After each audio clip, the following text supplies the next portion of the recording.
When the clerk gets to receive his phone roll. Bye.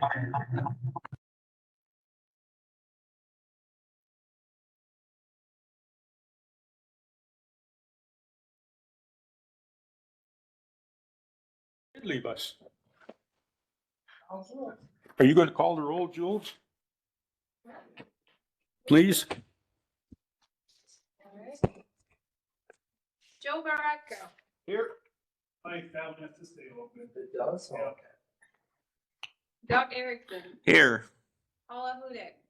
Here. Larry Palachek, Here. Jordan Spacek. Here. All right.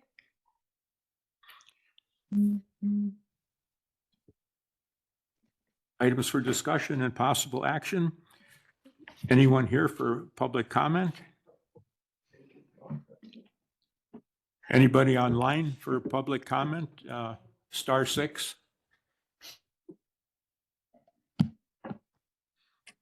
Nobody coming up? Any of the committee have anything for communications? Yes, I do. Okay, Doug. I was approached by a few different people about the County C project.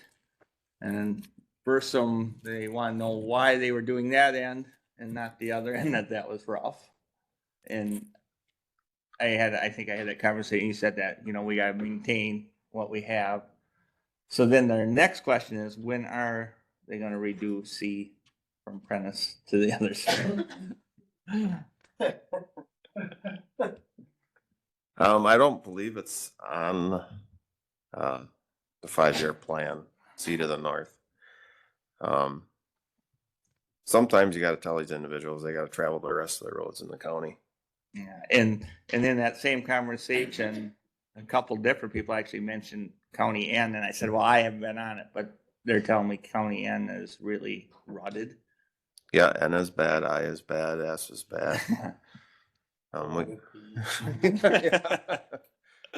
Yeah, it's the only thing you can tell them is we're working at it. The county is doing better at working at it. Take a couple. I mean, with the 13 to 14 miles a year, I think I had discussion with Brian on this, but it's at the rate we're going, it's still going to be 2032 before we get caught up.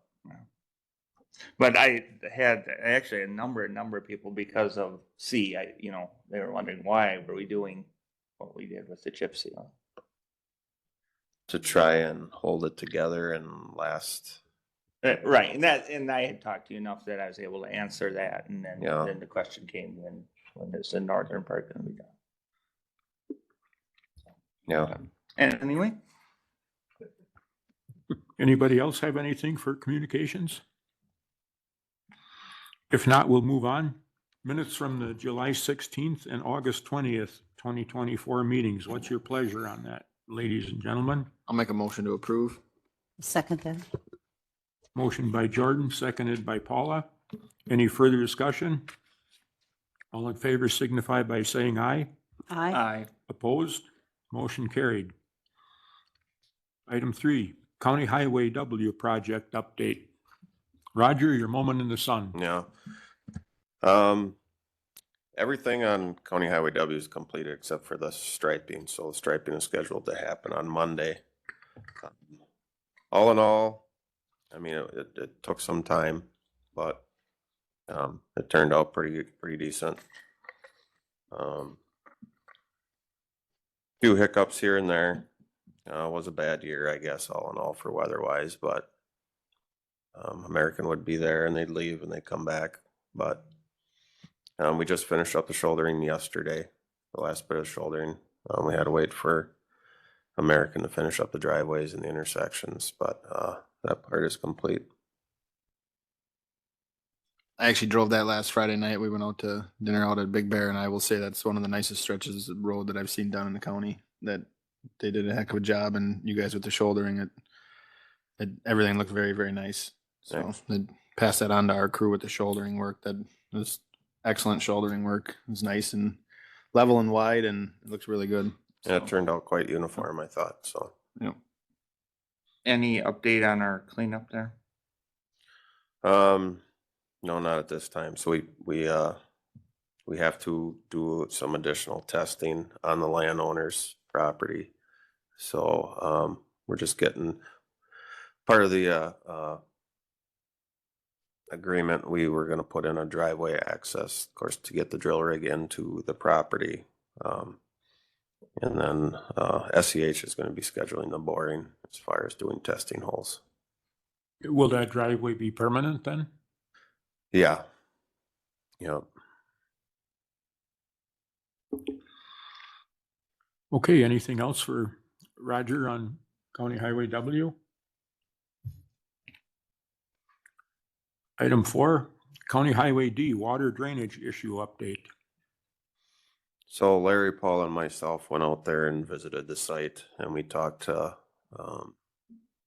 church members of the church there, and we had a discussion where we thought that they should try on their own without spending county money, instead of putting a ditch in to drain the water on their own property, which they did.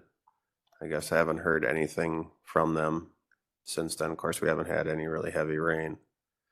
Whether or not they're going to have any more water issues in their church.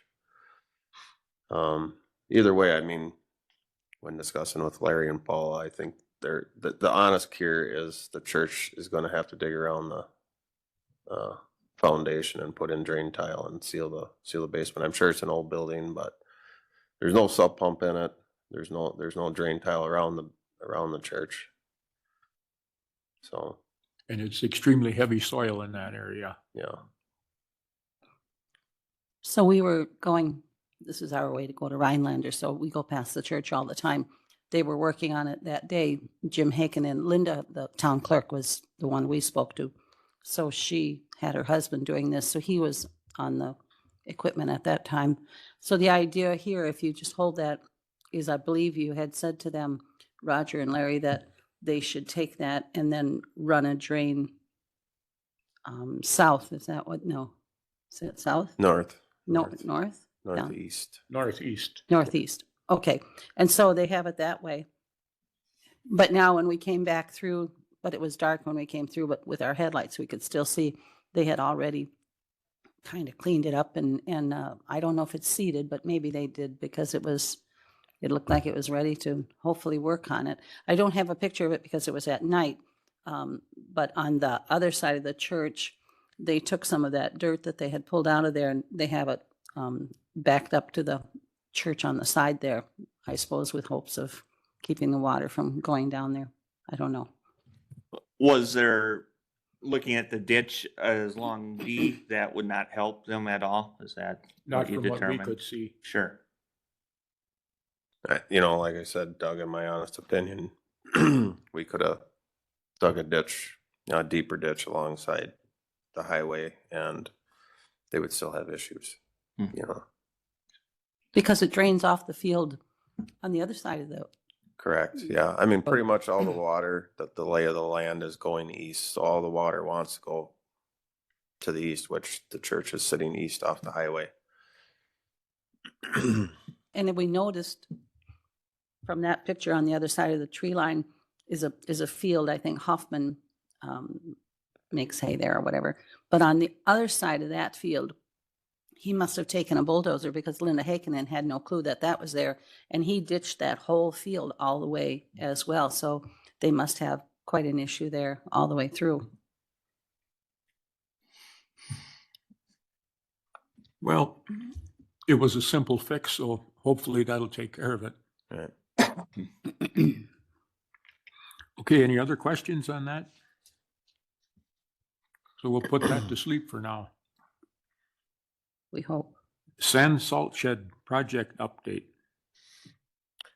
So I decided to hold off on the top, putting the top on the building till I get approval from the county to continue with the project. I had them pave the inside.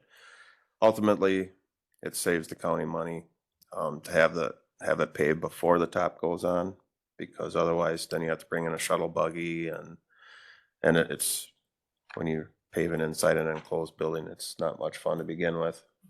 So the final payment for the building doesn't come till the building is complete. So once should if the county approves the additional funding, then we will put the top on it. Either way, we can't put material in it. Whether, cause we can't have the top on if there's sand in it, cause they can't put it on, so, Will that top be put on yet this year if everything goes through? yes. Yeah, so that's we reordered the operation, so we had enough money to do either the roof or the paving pre-resolution. So if the resolution goes through, we finish the project. Otherwise, you wait till next year to do the top, which isn't ideal, but we Yeah, understand. I actually drove in there the other night just after they must have just got done finished or they were doing something. It's a pretty good sized building. So how tall will it actually be? it's like 32 feet, in the center. Okay. So you should, I mean, the idea is you can back in there with a dump truck and dump Yeah. in the center part. Sure. And that's just gonna be like a semicircle? Correct. Goes up straight and then over. Yep. Okay. So in the yellow line around the, I had the summer help paint a yellow line, cause you Mhm. gotta keep a foot down from the top of the T-panels. Yep. Yeah. I seen That's- that and that's- everything was marked with feetage, I assume, or. Yep, that's for Yeah. inventory purposes, so Sure. that way we don't save on somebody running around with a tape measure. Sure. Any other questions on our salt shed update? If not, item 6, 2025 road construction equipment and facilities plan. We have the information in front of us. You want to give us the highlights, Roger? Guess I didn't bring that paperwork with me, but there you go. Which one do you want to start on? Wherever you want to start. Now we got the facilities on the front, so, I got some money in there for the sidewalk. I'm not sure, if I haven't got anything, how much they're gonna replace for sidewalk or curb out in front of the shop, next year with the project. I got some sealing, some curb repair, where you enter the shop by the office. 13 loader storage building out there, a metal storage building for various things that need to be covered. We have tire that sits outside all the time and turns into a blob after a while. 26, some parking lot repairs. That's at the main back over by phase 1. Some of that is deteriorating. It would just be kind of like spot repair up on top of the hill. We got dinged by the salt shed up there, by the bad blacktop. You know, of course, they're afraid of chlorides leaching into the ground, so we got to reseal in front of the salt shed. Can I interrupt for a minute? Yes. So the item on the agenda is just the 2025 Oh, okay. projects? Well, then I won't That's get the- too that's far the out then. Next agenda item, Okay. that is what they're looking at. I just got gotcha. This morning, Okay. so you're probably still seeing the same thing. All right. Well, then we'll go to highway road improvements. Next year we've been prepping RRC ND. The idea is to get everything done in one corner connection, keep pricing low, less mobility charges.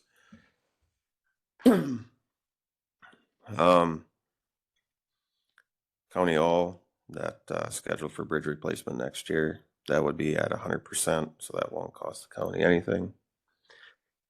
Just some engineering cost, average crack filling, and some route wedging to get caught up on.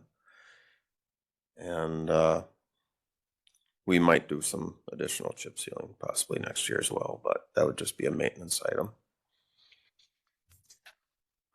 And then 2025, equipment purchases. Of course, two plow trucks, a mower tractor, a 14,000-pound tilt bed trailer. That would be for like hauling around the broom, and a few other things. A new mower and one new pickup. As you can see, when you buy our average equipment fund is around 500,000. Just a plow truck alone takes $330,000 out of that equipment fund, which leaves you with $170,000 left to buy equipment with. Replace the rest of the stuff. It's very appreciative of the additional 330 for another plow truck, but at some point, I guess we got to look at everything else we got going on too. I mean, we got the Mack, the tanker truck, which is in very bad shape. The sign truck, the digger derrick, that's getting close to replacement as well. Our chip sealer, not our chip sealer, but our spray patcher, that little truck. So I mean, I guess there's a lot of things that down the line are, and a loader as well. I mean, I guess I don't know how the yellow iron equipment fund is coming, or what's in there, but And we had this discussion at executive, knowing that we've done much better at getting projects going and spending money on the projects, but yellow equipment's coming, other equipment. The big thing with that is it's like, once you buy it, it's good for 20 years, but you got to get it bought. And we have a lot of things that are coming due rather than, one every couple of years. It's several years now. So that'll be probably a future planning issue, just like we did the roads. We're going to have to just say it's time to say how much do we feel comfortable borrowing each year to be replacing equipment. The equipment fund works great for one car or one dump truck, where that used to be 180,000, now it's 330. This plan isn't working anymore. It worked well for 10 years, but at some point we're going to have to figure something else out, which right now is borrowing. And what does that plan look like going forward? All the municipalities are dealing with it. So if you're on a municipal board, they're all looking at yellow equipment and the cycle. It's a shame to see how much equipment went up. yeah. Doug? I have a question on your storage buildings. Are those both brand new? Those are not maintenance items, right? Right, those would be new items. Those would be new items. Yeah. Your township just bought a grader. What was the bill on that? Traded one in. I know what the check was. Do you remember what the list was on that new one?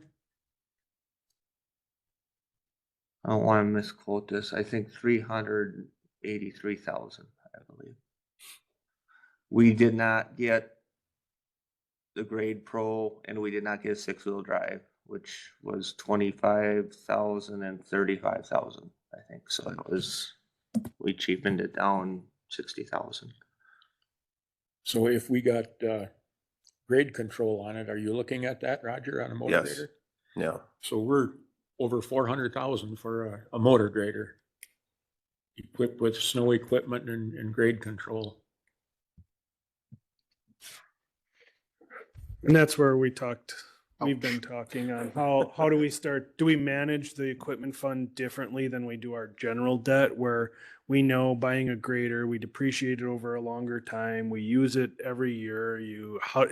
I know we don't like paying interest on things, but is this where you pay as you go? It's you're buying it, but you're paying the loan off as you go, compared to just biting the bullet and going 450,000. It's 450 over 5 years. So each year the taxpayer is only paying off 100,000 of that, not one time 450. The problem is you slowly ramp up, because the next year you're going to need another $400,000. So then it's a $200,000 payment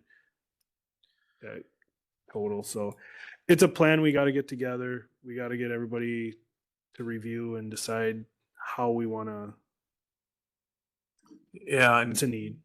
looking at your plan, I know we'll talk about that in the next agenda item, but from what I'm seeing here is you're not looking in the plan till 28 for a motor grader, correct?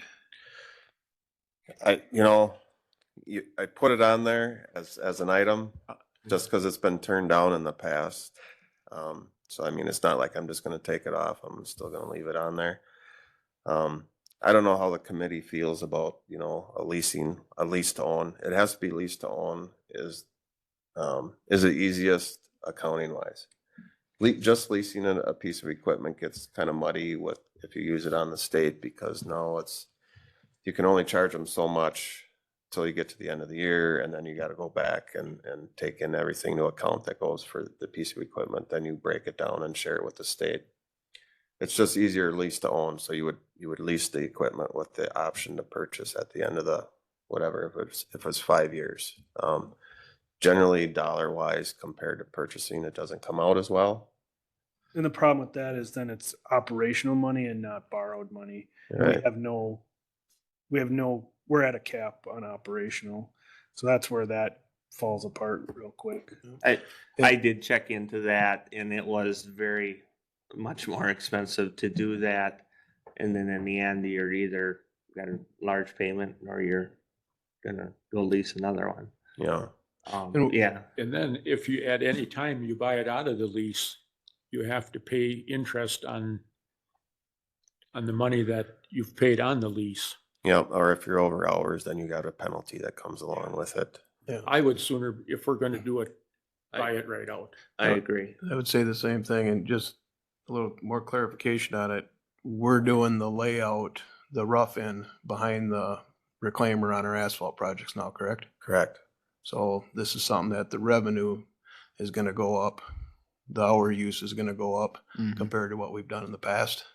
So then you can continue to, or plan on continuing that practice, correct? Correct. Yeah. I'm trying to, I think we need to move faster than that, knowing what those conditions of those graders are, myself. yeah. Yeah. I mean, I know we stuck a fair amount of work into them a couple years ago, but at the end of the day, they're still worth what they were when they offered a trade in, which was $40,000. Hopefully, maybe we'd still get that, but Well, that oldest one, pretty quick, the operator's gonna fall through the cab. yeah. And I know we've had this discussion before, but as far as two graders, I mean, is that a must? I mean, can you have one good one and one Yes. so-so for a backup? Well, Right. at the point of 40,000 on, does it pay to get rid of it? Or is it? Well, I don't, the really old one, but you get into the point of a I piece know of it's not a equipment piece of that sits stored and around, maintained, yeah. and then it you got to costs money. maintain it. Yeah. And it doesn't get the hours on it. Now you show this loss every year on this piece of equipment where Yeah. if we get rid of it, sure, it's nice to have an extra piece sitting in the weeds that every once in a while that when you need it, it's there. Sure. But it's like, if it's not there, you're going to get by without it. Hmm. Well, so. then if it sits too long, then you're looking at a set of batteries in it just to get it started, and Batteries, tires. Yeah. Tires start And to rot something always off. breaks when you pull them out to use them. yeah. So, I mean, it's something we can look at. I'm not promising anything. I mean, you know generally what our budget's looking like so far. Do we look at putting together a plan where it's like, okay, we buy a $400,000 or $450,000 piece of equipment over 5 years, which would make that 19 cents we're looking at on mill rate go up to 24 cents. Is that and start a equipment plan in the long run. Because even like looking at this number for the 2025 new equipment, we don't have 495,000 in the equipment fund. There's only 370,000. So we're already way over based on the plan here. So is this year the year that we're comfortable enough to add something to the levy saying it's time to create a secondary equipment plan using long-term borrowing? And I think it's got to happen, unfortunately. we need to know sooner than later. Yeah, I was gonna say, I mean, you need to know, yeah. Because then we can Yeah, do. unfortunately, I think it's something that needs to happen because it's, like you said, it just, the age of them and Mother Nature was very nice last year. I don't think she's gonna be as nice this year and whatnot. So the work on everything else is gonna go up and up. Because if we said going forward, we do $500,000 in equipment in yellow or tractors, things like that, and we borrow every time for 5 years, you're looking at that nickel on Yeah. the mill rate. But then it gets you a plan and you're in place. I will say there wasn't much of a backup as far as ordering and receiving on our grader. I think that's getting better. I think that, yeah, I think we were within 3 months, we had it in. our Yeah, and just possession. to clarify on my thing, American. making that decision is a nickel this year, but in 5 years it goes up to 25 cents. So this year it's a nickel. If you do another 500,000 next year, it's another nickel. So now you're at 10 cents. Third year you're at 15 cents. Fourth year at 20 cents. Fifth year you're at 25 cents on today's numbers. So by doing a plan like that, you're guaranteeing Yeah. if you continue the plan, you're looking at Well, no different than the plan that we have in place with the roads. Yep. You know, Yep.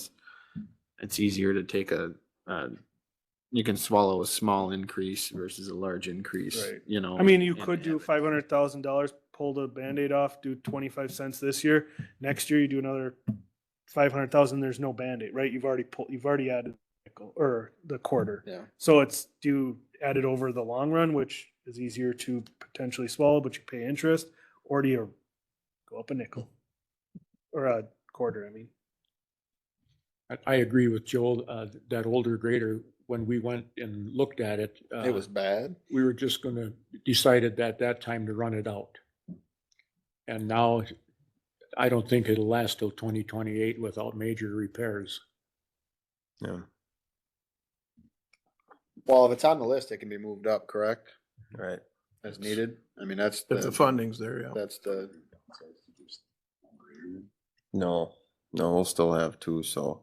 you'd keep a backup, you know, the So- better of the Yeah. two bad ones. So as the construction process happens, so the truck starts spreading out gravel for one day, and then the pulverizer comes in right behind it. So then you have one grader laying out gravel, one grader is buffing things off, shaping behind the pulverizer.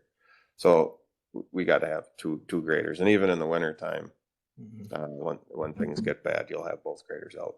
So, you know, What year are these graders again?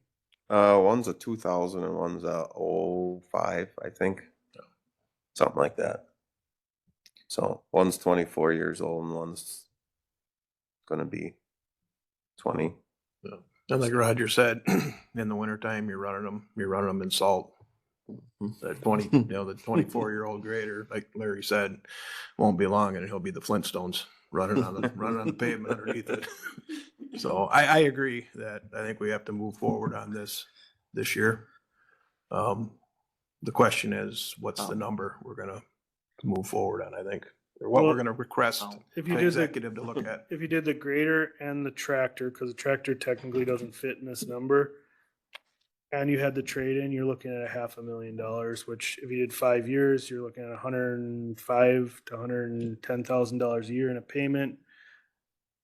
And then next year you do another grader and one of the trucks for $500,000 and So, just to get this straight in my head, are we talking this plan for yellow iron and the equipment fund as is would still take care of the plow truck a year, or are we talking Yep. wrapping everything into one program? yeah, so I would recommend that you kept the equipment fund going, because that does at least the plow truck and your small stuff, your tilt bed trailer, Your your pick up your grass small dump mower, truck thing. small things like that, if you need vehicles, small vehicles.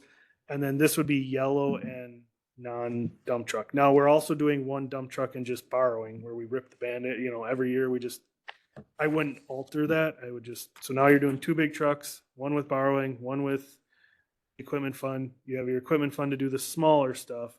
And then we're requesting for the budget to go forward with any yellow equipment / other mowers. I don't know what you call it, like the sign truck, the Patch truck you said. Patch and, truck. Yeah. The digger, what'd you call it? Digger Dare, Dan? yeah, Digger that's the Dare. same truck, yeah. Are we at the point to make a recommendation to send this to executive to, add to the budget. yeah? Are we at that point? Do we need a motion or just a recommendation, or? Sure, I would make a motion so that I would make that motion. So a motion to create a additional fund for equipment for the 2025 budget. And I mean, we're not recommending how, we're just Not yet, recommending yeah. that. We I would mean, like you to- hear what I'm Recommending that the thinking, paper or the pencils go back to the paper. yeah. Start the process. Carries on Nick's gotta it. figure this out. Right. What we'll need from highway, so I know Sarah's listening and Roger's here, is just give us the next 5 years, what those large, like, we know a grader this year, the mower. Next year it would be potentially More. another grader and a something. And so the next 5 years of what this equipment looks like. I would like to see us be able to stretch our newer grader out farther, Mhm. because otherwise, when it comes time down the road, it's gonna be bang, bang for 2 more new Right. graders. Yeah, I think Agree. the second one needs to come in a I would think 5 years later. 4 to Fi- 5 year yeah, range more 5 so than or more, yeah. I would yeah. be comfortable with that. Yeah, and I assume that's why they're spaced 5 years apart Yeah, to begin with. You know, the 2 that we currently have. But back then they were probably only 180. Right. And when you, if you get on this pattern, say 10 years from now, you've kind of caught up on it. You look at that first grader you bought and say, cool, that's worth 200 still trade in. And it may cost you 600 at the time, but you have a better trade in and you get that, you keep it moving. You don't forget about it. This might be foolish, but how long does American run them? Do they run them 1 year, 2 year, 3, 4, 5? Do we? And I mean, Yeah, I guess I can't answer You know, that. You know, I think the ones that do, you know, you always have your rough running equipment for rough grading, and then you have the newer stuff right behind doing the fine grading. yeah, You know, so that stuff they usually generally, you know, keep updated every few years. sure. You know. I didn't know if they'd sell that stuff off or if it's got a I know pile there of are hours some and- options there. They had ran a couple of them past me. But the price savings wasn't worth compared to a new one with Sure. municipal discounts. Yeah. And sometimes down the road, it depends on these, you know, these dealers where if they start to get a lot of stuff in their lot, they'll start giving you deals. Mhm. Municipal deals will come back when they have enough equipment sitting on their lot. Mhm. During COVID, there was no municipal deals that we had, you know, so. Well, and once municipals get back on the trade-in schedule, because a lot of times, cool, you got the municipal deal, but the goal was that you get it back in 7 or 8 years in good condition, so you can make up the difference that you didn't get. We still need a second on that. I'll just second it. before we I get know, too I far. thought in. about that. Yeah. Sorry, I'll second it. okay, motion by Joe and seconded by Jordan to proceed with what? What do you have in the motion, Jules? Well, the motion will be to create a separate fund or separate plan for equipment. So in the end, what we'll present to executive is a plan for borrowing, a plan for the general equipment fund, which will be, the general equipment fund will be your one plow truck. And then in this case, it would be like your tilt trailer, your grass mower, and whatever the pickup truck. Everything then, because you have about 370 in this account each year. No. So not 500. So we got to work on that. So then in this borrowing plan that you'll see presented should be the new grader and probably the mower tractor, which would get us about $100,000 payment, which is that nickel that we were talking about. If you do 5 years. And pass it on to executive finance? Yeah, we'd have to go through them I'll present it on Tuesday for the board meeting, but it'll still need to be talked about at executive.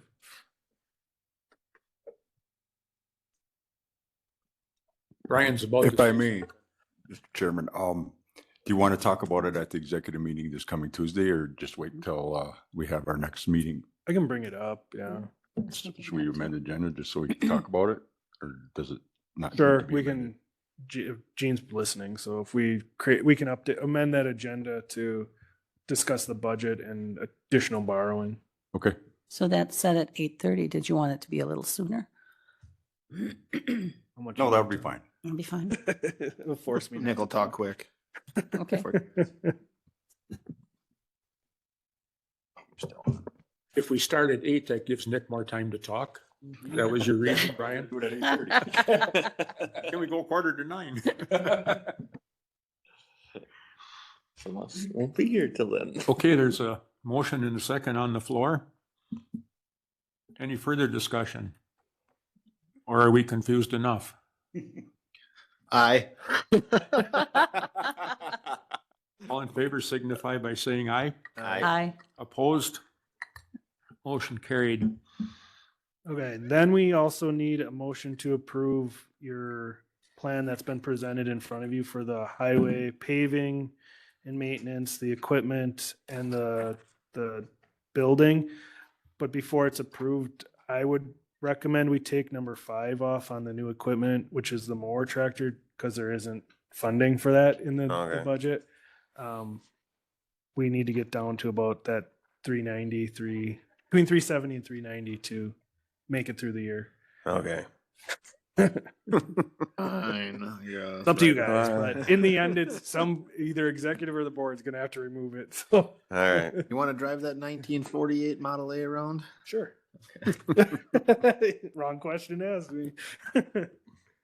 That be to replace one of the case mower Correct. tractors? Yeah. And I'm gonna recommend it goes into this new borrowing so it's not going away, folks. It's just Yeah. off this plan. Put it in a different plan.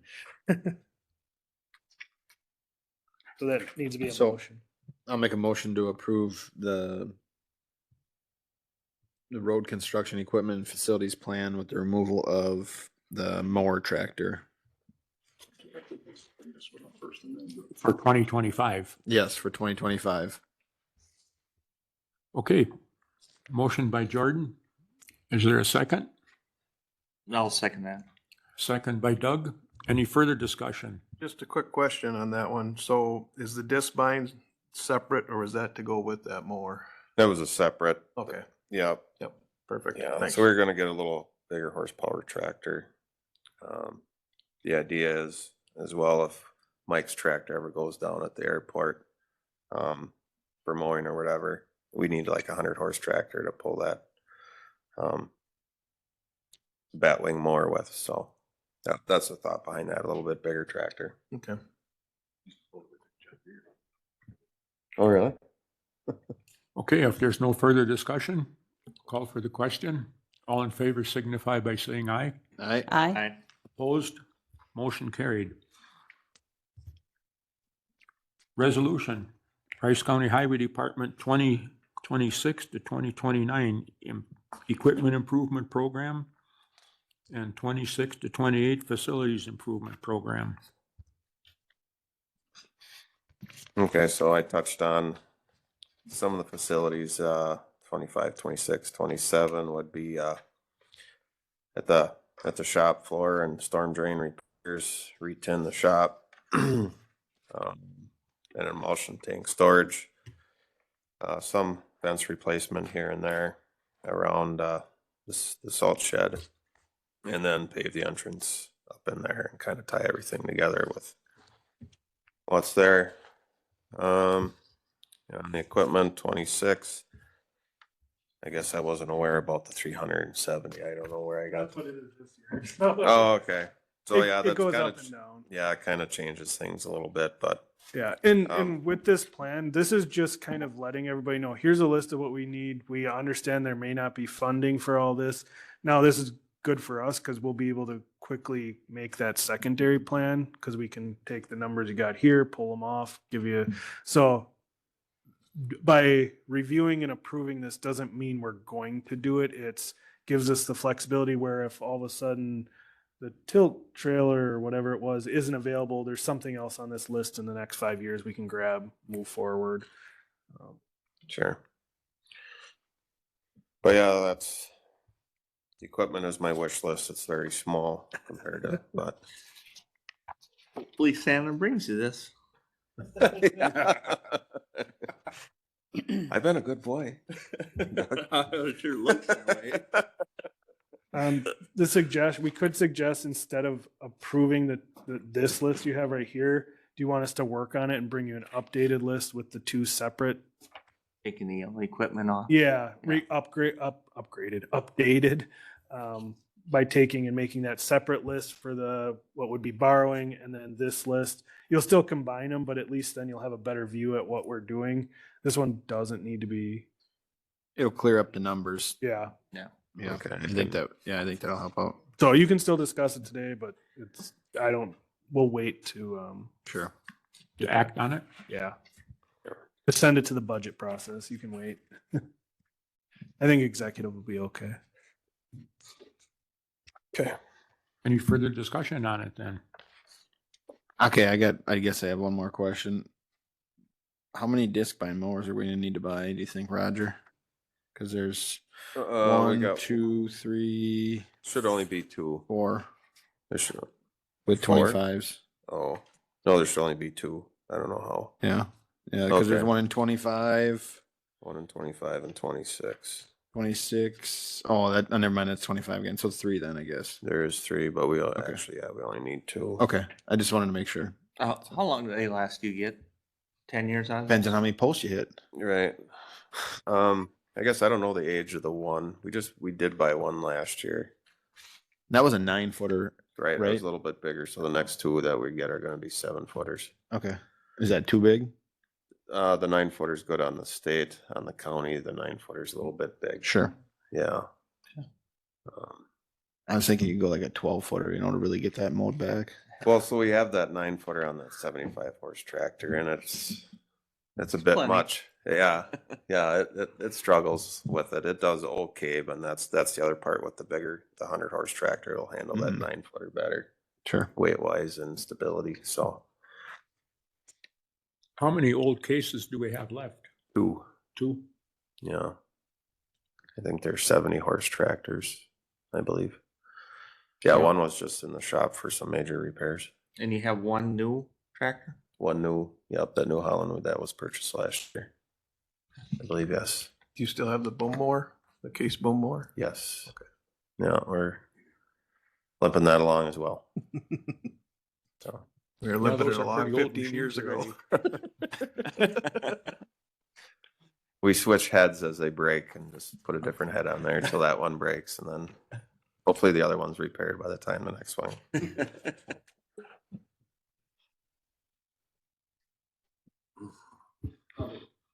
Okay, can we put item 7 to sleep then?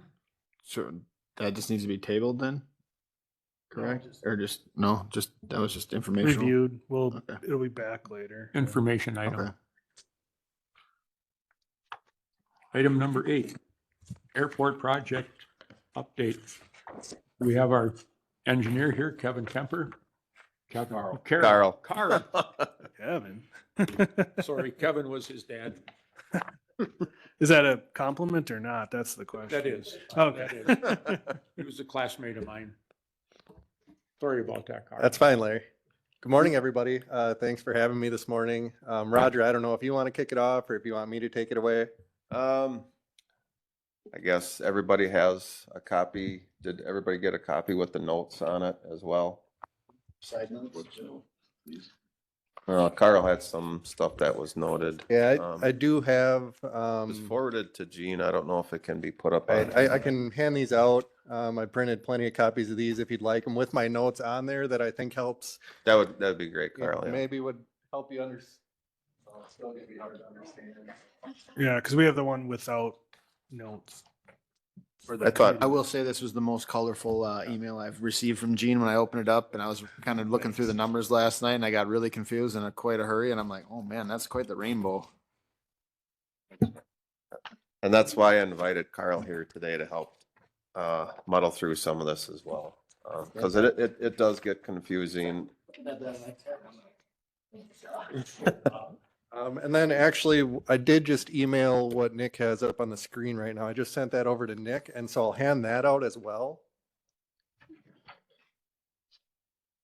So we had a meeting with the BOA. It was on, when was it, Mike? Was it a couple weeks ago? 2-3 weeks ago, and we went over the CIP plan with the BOA. And this was some of the things that we all came up with. They agreed to meet with you finally? Yeah. Yeah, it was. Yeah, so Yeah, it may- wasn't in person. Right. So maybe it'd be good to talk about that meeting a little bit. I think, the complexion of the meeting was very similar to, I'm presenting a lot of the same challenges that you all were just discussing with roads, with equipment, in terms of inflation, and just trying to basically stuff 100 pounds of stuff into a 50-pound sack. And that's kind of where the airport's capital improvement plan has unfortunately got to. During that meeting, we had the BOAs, that's the Bureau of Aeronautics, so they're a division of the DOT, and the BOA acts as your agent on airport projects that receive state and federal funding. They act as your agent to try to keep your airport's capital improvement plan on schedule.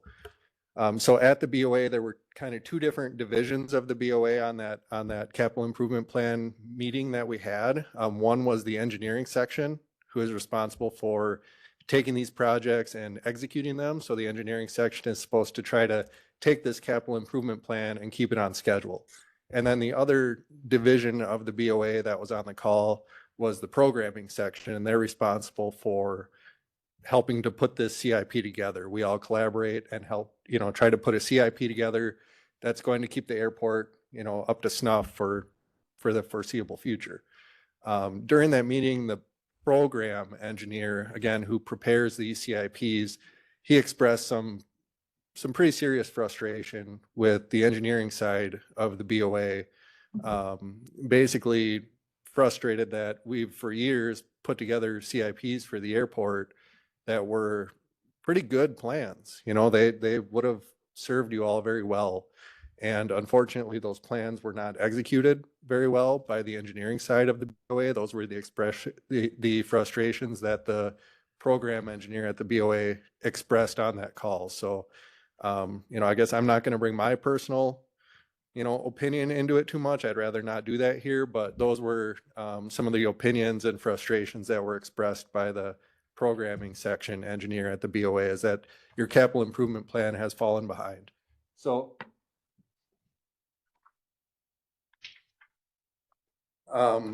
looking at that capital improvement plan that I handed out, the colorful one thing that the programming engineer at the BOA pointed out is, if you look at the year column on that capital improvement plan, the year, and then right below it, there's a year in parentheses.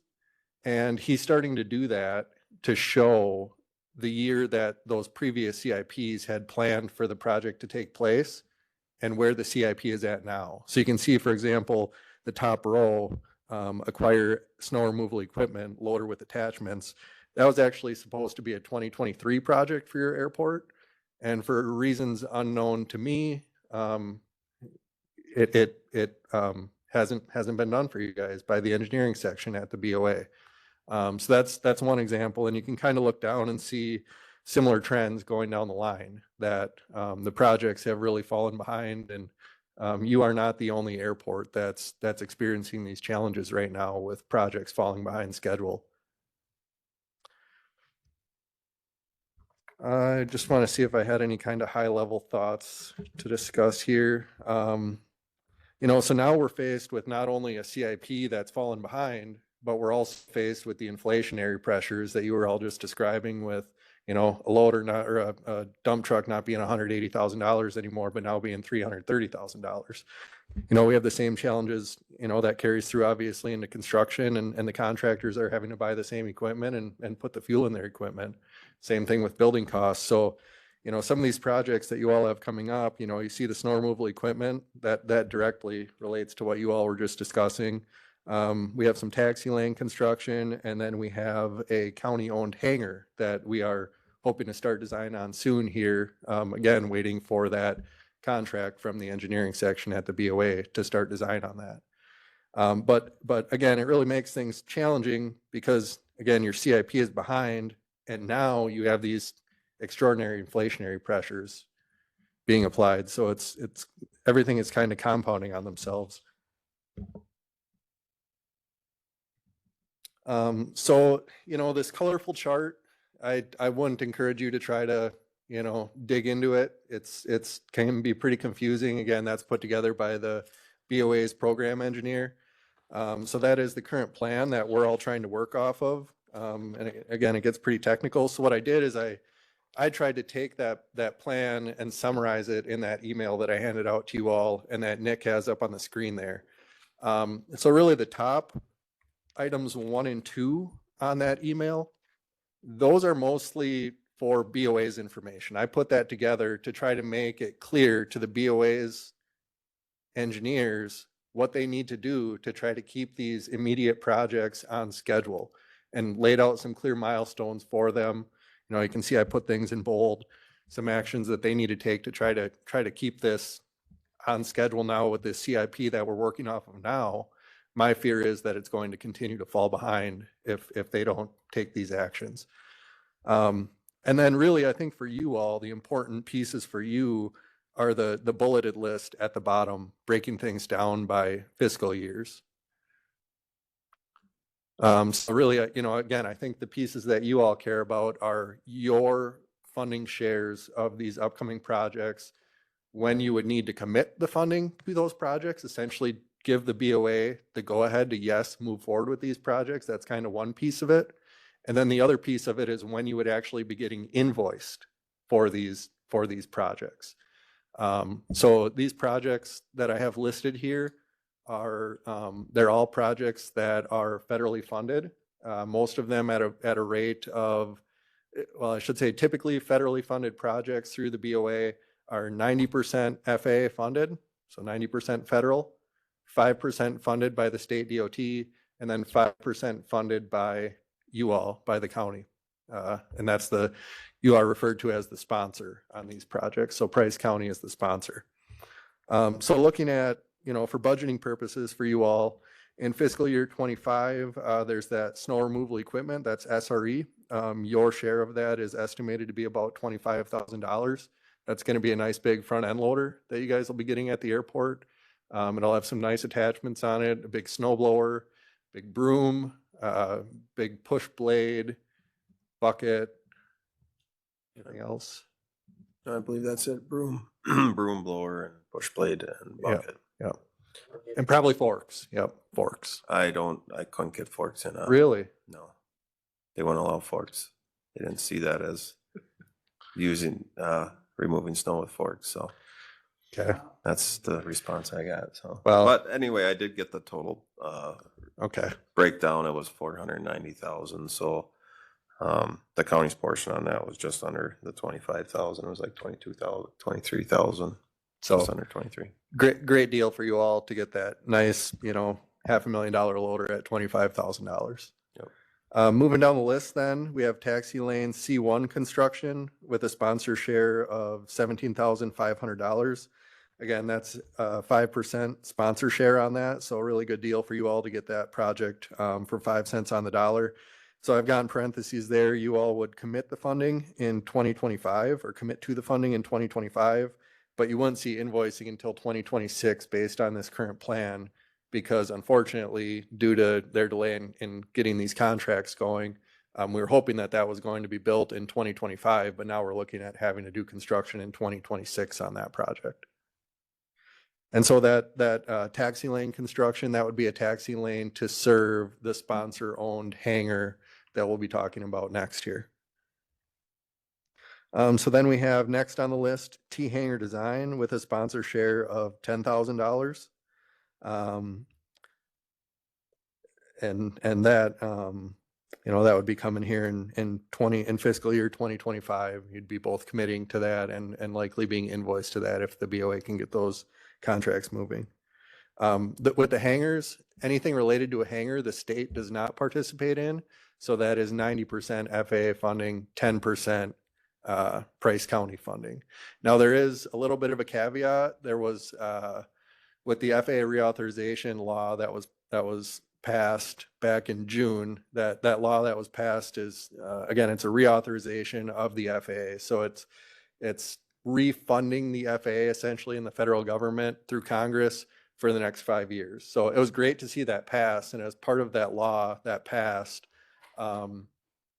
there was a provision in there that is reducing, or I should say it's increasing the federal participation in these projects from 90% to 95% in fiscal years 2025 and 2026. So what that means is if your grant for any of these projects comes from the FAA in fiscal years 25 or 26, So for example, if it's a hangar, the FAA will pay 95% of the project and the county will pay 5%. If it's anything other than a hangar, the FAA will pay 95%, state will pay 2.5%, county will pay 2.5%. So your county share is being reduced by half in years 25 and 26. And I believe these numbers account for that are reflected here on the spreadsheet, but that is a newer a newer development that I think the BOA's program engineer is really trying to probably, rightfully so. I think he's a little behind on getting all of that incorporated into the colorful chart here. So I guess what I'm getting at is hopefully these are conservative estimates and your sponsor share could be less than what I have listed in these emails here. So that's T-hangar design. T-hangar construction, then this is where things start to really get challenging from a funding standpoint. So 998,000 in fiscal year 2025 is essentially what we're looking at the county to having to, the county would have to temporarily commit sponsor-only funding to the project due to funding shortfalls in other areas from the CIP being so far behind. So it's about $1.5 million construction project. We'll be able to get a grant in fiscal year 2025 that's going to take about 500,000 off that total project cost, and that's going to leave you all, if you want to move forward with it, that's going to leave you all with about $1 million commitment, a temporary commitment to the project that you would say, we will temporarily commit $1 million to this project. And I know that sounds scary, and that's, I think moving on here hopefully can help put your mind at ease a little bit. So you can see in parentheses, you would commit to that $1 million sponsor only funding in 2025, but invoicing would not start to occur until 2026.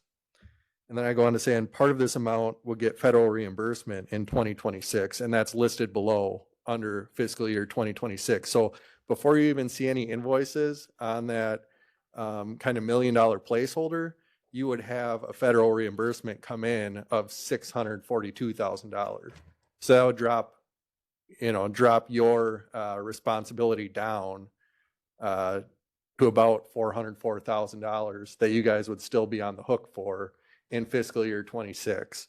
And then I go on to list that under that fiscal year 26 item, out of that $404,000 that you would be on the hook for in 2026, in future years, you would have the opportunity to get federal reimbursement up to $300,000. And there's nothing to indicate that you would not get that $300,000 federal reimbursement. It's just the year that we would be able to get that in from the FAA is a little bit up in the air right now, again, because of your CIP being so far behind and needing to look at prioritizing other projects. So I think that's something that we're going to want to talk about more is, would you want to prioritize doing other infrastructure projects at the airport to get that reimbursement, or I'm sorry, doing other infrastructure projects at the airport and pushing that reimbursement off after fiscal year 26? Or would you want to get reimbursed as soon as you can and push those infrastructure projects off in 26? And, I see Brian looking at me and I can tell his gears are probably turning that, there's other things at the airport that need to be done. The crosswind runway is one critical one. That's really been a hurdle with FAA that we're starting to get over at some airports now, is getting the FAA to open their eyes to the importance of crosswind runway funding. But, as you look at this colorful chart again, and you look, if you flip to the second page on that, that's where we are starting to show in fiscal years 27 and 28, we're starting to show some work on that crosswind runway, rehabilitating that crosswind runway. And then similarly, you've got taxi lanes, taxiways, aprons that need attention. So it's really going to be a matter of prioritizing projects. But I guess, just trying to look into the immediate future, that funding plan that I have written into the email, I guess, is what we're kind of looking for a head nod from the county on, is to move forward in this fashion. Are you going to be able to take on essentially in fiscal year 2026, a $404,000 bill that would be sponsor only, knowing that you would get reimbursed $300,000 of that in the future. So that, and that hangar project, I didn't really talk about that much. That is planned to be a 6-bay T hangar. So that's just one 6-bay for $1.5 million. $1.5 million. Yeah. We just bid one out at Park Falls. a 3-bay hangar up at Park Falls. And that one came in at about $145 a square foot. We had 2 bidders on that. It'd be a really similar hangar to what you'd be looking at here. Theirs is not a T, theirs is just a 3-bay rectangular box hangar because they don't have taxi lanes on each side to service each side. That's what a T hangar does, is it allows you to really optimize the space usage by nesting those hangar bays together. So I don't know if anyone has any questions on Really any a of this. need for 6 more hangar slots? I mean, I don't, why? So I do once a year maybe, but like, I mean, are people pounding at the door to put airplanes here? Cause, okay. Get a lot of seasonal. You gotta use the mic. Mike, you gotta use the mic. Oh, I'm sorry. We get a lot of seasonal requests also, so yeah, there is a need, Jordan. So Yeah. do we increase the rate then for seasonal cost? These rates would be different on these hangars, obviously. Yeah, they wouldn't be as And I see it- reasonable as the lease rates. No. So then what is the current rate? Do we, I'm not. I think you'd probably be able Be to about- get per hangar bay for rent somewhere between $200 and $300 would be my estimate per month. Per month. Yeah, yeah, that sounds about right. takes a long time to get back to $1.5 million. at Well, that. again, the nice thing about that $1.5 million is ultimately at the end of the day, you're only paying 10% of that $1.5 million. Just take some time to get there with, again, due to the CIP being behind. The CIPs that were previously prepared had you all getting reimbursed more quickly. Now, unfortunately, you've got that $300,000 at the end, or I'm sorry, yeah, $300,000 at the end that there's kind of a question mark as far as when that reimbursement would be able to come in. Is it going to be 2027? Is it going to be 2030? Is it going to be 2032? I guess that was so we've built this into the budget. We use our capital improvement fund for this. Originally, we had $130,000 earmarked for it. Plan works great. We saw these numbers, I think, a couple days ago. So we did update that plan. It does still fit in our capital improvement plan as long as we don't have any major dam projects. That's the biggest hurdle right now is we use that capital improvement fund for dams, airport, any large, we did the parking lots with it. We did the boilers with it. We did all our boilers. We did all our chillers. We're done with the parking lot. So now we're kind of focusing more back. We did for a long time on dams. Dams are back on it. The airport's on that. So it works in the CIP plan, whether it's 100 or 400,000, that's not really the issue. Our question so we have this this number of 300. Does that come back in cash at some point or future project reduction in costs? We could double check with BOA, but I believe that would actually come in the form of a check. Okay, so really we're just holding a loan for the state. You essentially look at it as an interest-only loan, really, is what it would be. A loan with full principal forgiveness, essentially, right? Yep. So in that, again, all we're doing is we're out the cash, which we make about 5% on our cash right now. But to get these kind of reimbursements, it's a huge asset. Now, the value of a hangar, I'm not an expert at that, so that's up to you guys to decide. Fiscally, we have that CIP fund that has the money available. Now, do we want to be holding a $300,000 note in that CIP fund for 6 years, 7 years? No, but if it's 2 years, 3 years, it doesn't hurt us in other areas. One caveat on this is I prepared this email, sent it out, was hoping to get kind of a concurrence from BOA that my interpretation of their colorful chart is all correct in these figures that I've listed. Haven't received that yet. I believe I have everything correct here. But again, I just know how confusing looking at this can be. So I thought this email might be helpful.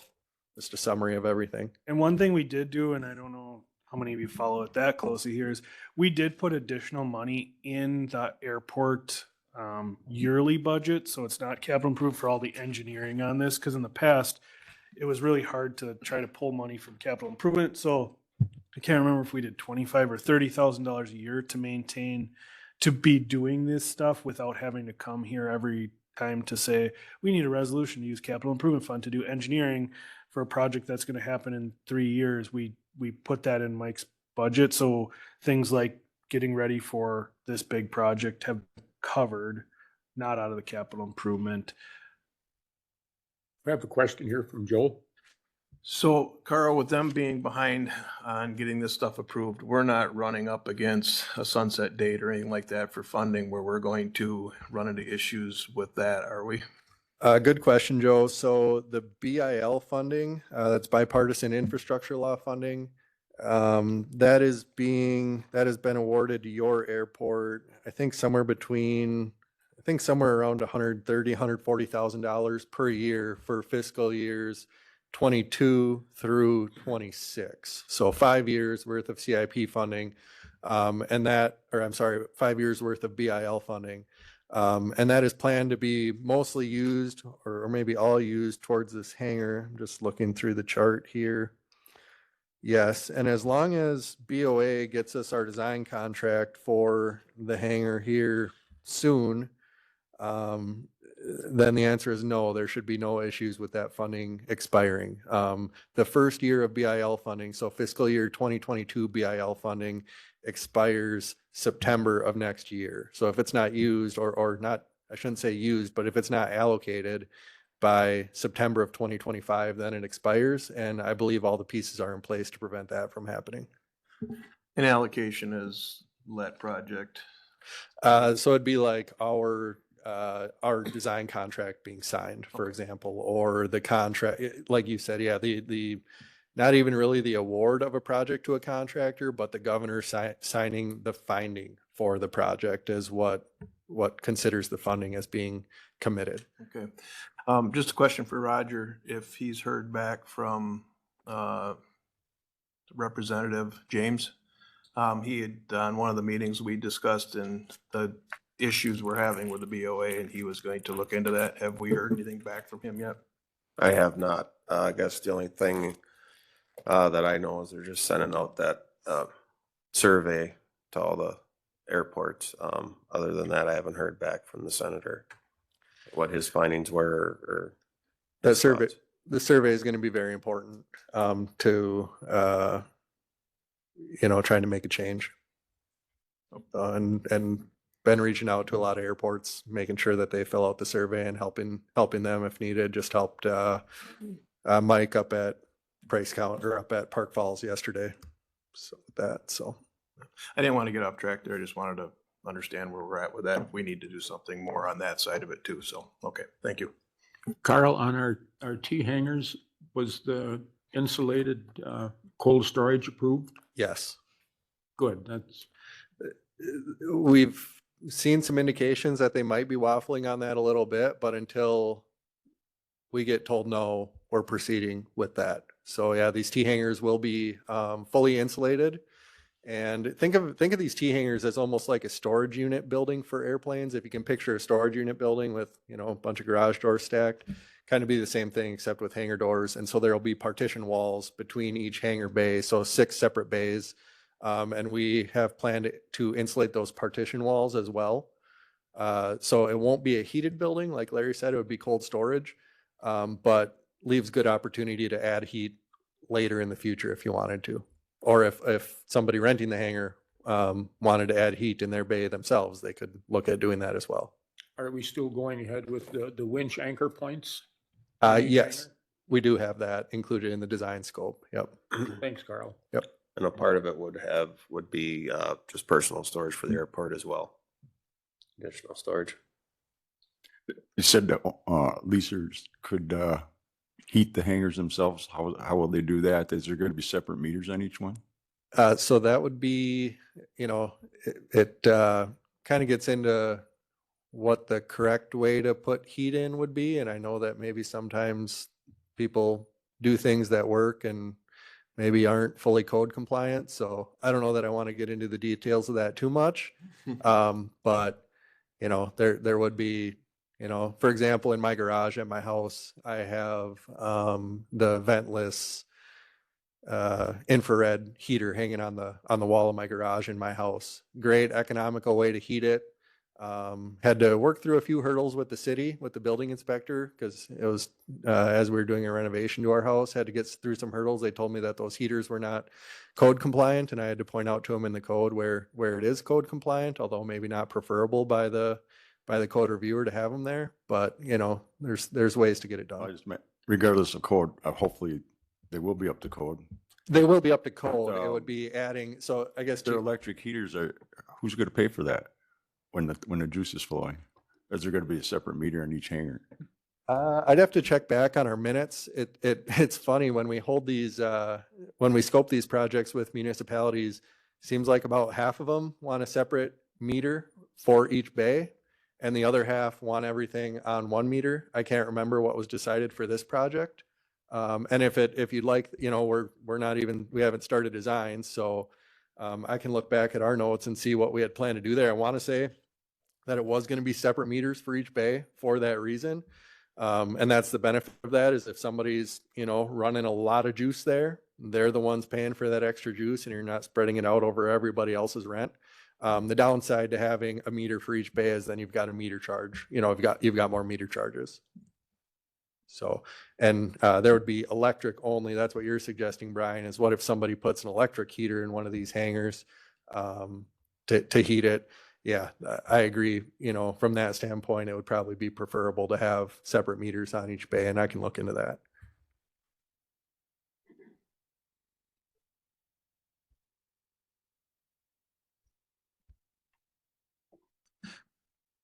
For the fiscal side of this, so I just want to clarify. So for our end, if we look out 5 years from now, the ultimate cost is still the 10% of about 150,000, but we're on the hook for 400 for a short time until state, federal, everybody gets everything in order to give us the additional payback. Correct. Yeah, and the additional payback is really, at that point, it's not really controlled so much by the state. It's controlled by your prioritization of the projects coming up after that. But that's correct, Nick. $1.5 million project, you pay 10% of it, potentially a little bit less with those couple of years where your sponsor share goes down. And then, yeah, in 2026, you're left with about 400,000 that you're on the hook for. 300,000 of that is reimbursable in future years, depending on How you know, we how it request falls it. into We place. either ask for cash, or we can say, cool, we have the runway project, that's gonna be a 50,000. Take $0 to us because we can take that off of our prepayment. So we're ultimately giving a gift card of, or using our capital improvement fund to either prepay a bunch of projects or potentially ask for.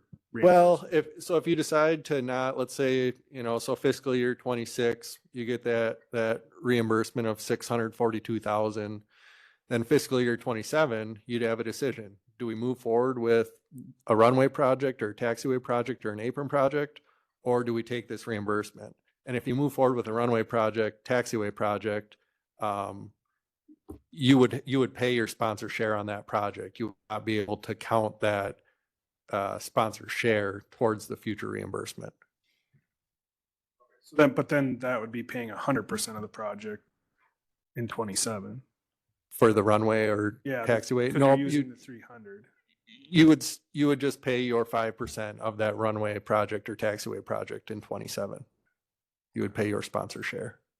But we're still out the 300. Correct, until you determine a year that you'd rather take the reimbursement than do an infrastructure project. Okay, so yeah, okay, I see what they're saying. I get the 300,000. We're Is that for sure? Is that reimbursement not a gray area? Of the 300,000, the only, wrench that I could see preventing that future 300,000 in reimbursement would be if the FAA all of a sudden stopped doing these airport programs that they've been doing since the 80s. Right, so we have a holding tank of 300,000 that says, if you keep doing projects, we don't take away from that, but you pay your sponsor share, but if you took a break, if you said, hey, you know what, for a year, we're not doing anything, we could get that money back and start over. So it's kind of, they're enticing us to say, let everybody else get a project done if you want your money back. Yeah, and what that is, Nick, is each year you are entitled to $150,000 in funding. So fiscal year 27, you could say we want to take our $150,000 worth of entitlement funding to pay down this $300,000, and then in fiscal year 28, you could take the other $150,000, and you'd be all square at that point. Correct. So it would likely take 2 years unless the BOA could find another airport who would be willing to transfer entitlements to you to get the $300,000 all in 1 year, which would be benefit.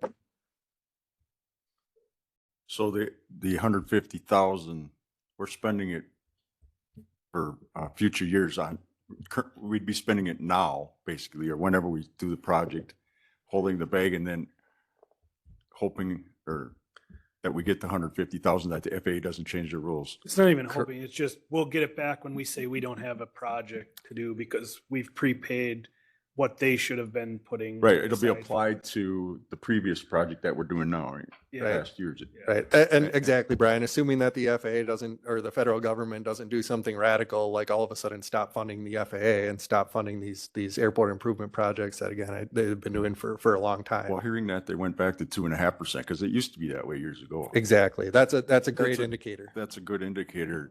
I mean, otherwise they'd be asking for more from the sponsors instead of less. Exactly. And another good indicator is that they funded FAA with this reauthorization, I think it's 5 or 6 years, where, you'd probably seen in the past, Brian, there had been continuing resolutions in the past where they just kind of limp it along year to year. So to see, bipartisan support for these types of infrastructure improvements was promising, especially in the political environment that we're in right now. Hope you don't mind me cutting in here, Larry. Nope, that's fine. Now that I asked.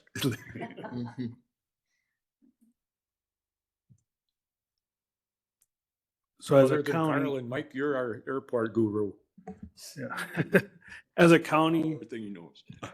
No. on our end as a county, what you would need to know, that the facts would be, we have the funding available in our capital improvement plan. We can't do other projects because we're choosing to do this. That's the funding's there. The 400 is there. What the county is losing fiscally on our end is whatever the interest rate on that money would be, because it's not like we're loaning. It was cash sitting in the bank earning 5%. So that's what we're losing out in as a county on the 300,000 that we are loaning the feds, is really what it is, until we get reimbursement.